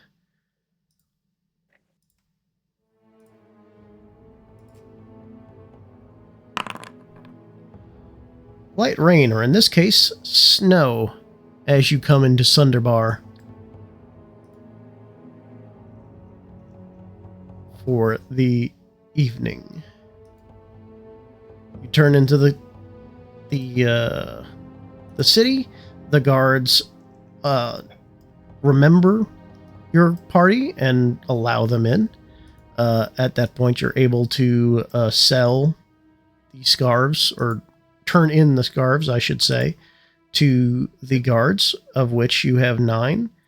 And that would be 200 gold a pop. So you'd be sitting at 1,800 gold. Yeah, so we can put in the party loot that we have And then divide it. 3,025 gold. We can split that up when Arendelle is back in the party. Does it be 605 per person when he gets back, and then we can all add that to our sheets? Okay. Yeah, it would be 605 per person.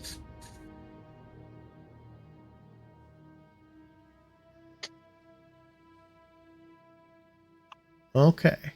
So what was the plan when y'all got the Sunderbar? Were y'all just returning? Were y'all going to try to wait out the week?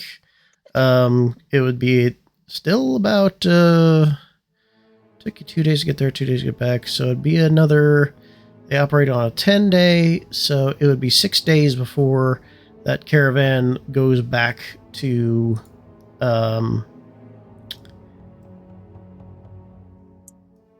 Silverymoon. Would you guys all be okay with spending the 6 days here?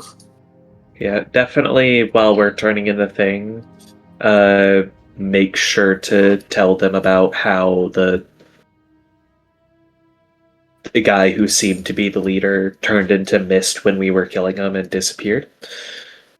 That's weird. Whatever. You got your money. They don't seem all that worried, honestly, here.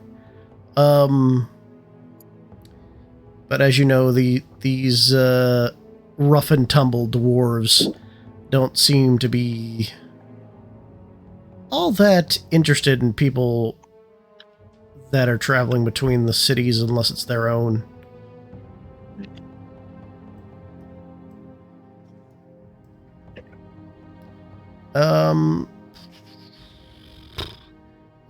Since it's only been about 2 days, they don't really have anything different in the shops here.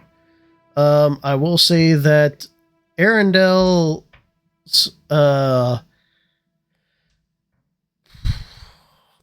time at the tavern, the time he signed up for, is coming. Mm-hmm. So he might have something to say about y'all waiting 6 whole days to get back, because I believe in about 4 or 5 days is going to be his time to act at the tavern. And he also probably wants to find out more about his past with that jar of jam that he's been carrying around. Yeah. Could you pop up the shop that's here? I don't see it in the Yes. So, journal. Sunderbar, the hold. Let me ask specifics about the deal with those guys that we were escorting. Was the deal that we would also escort them back, or would that be a separate job? That would be a separate job. They said that if you wanted to come with them, they would pay you again 2 gold per person. It was 5 gold per person, wasn't 5 gold per person per day. But other than that, they didn't require you to do that. Yeah. So we could just go back to Silverymoon without them. I will say it's getting at 9 o'clock, and I did say we'd probably end a little bit early. So if y'all want to talk about that next time, by all means, we can end it here and talk about that next week with Arendelle back. Yeah. That sounds good. I do know while we're here, I will be working with the axe beak that I liberated from these bandits that we killed, and just working with it to make it more tame and like me more. Sounds like a plan.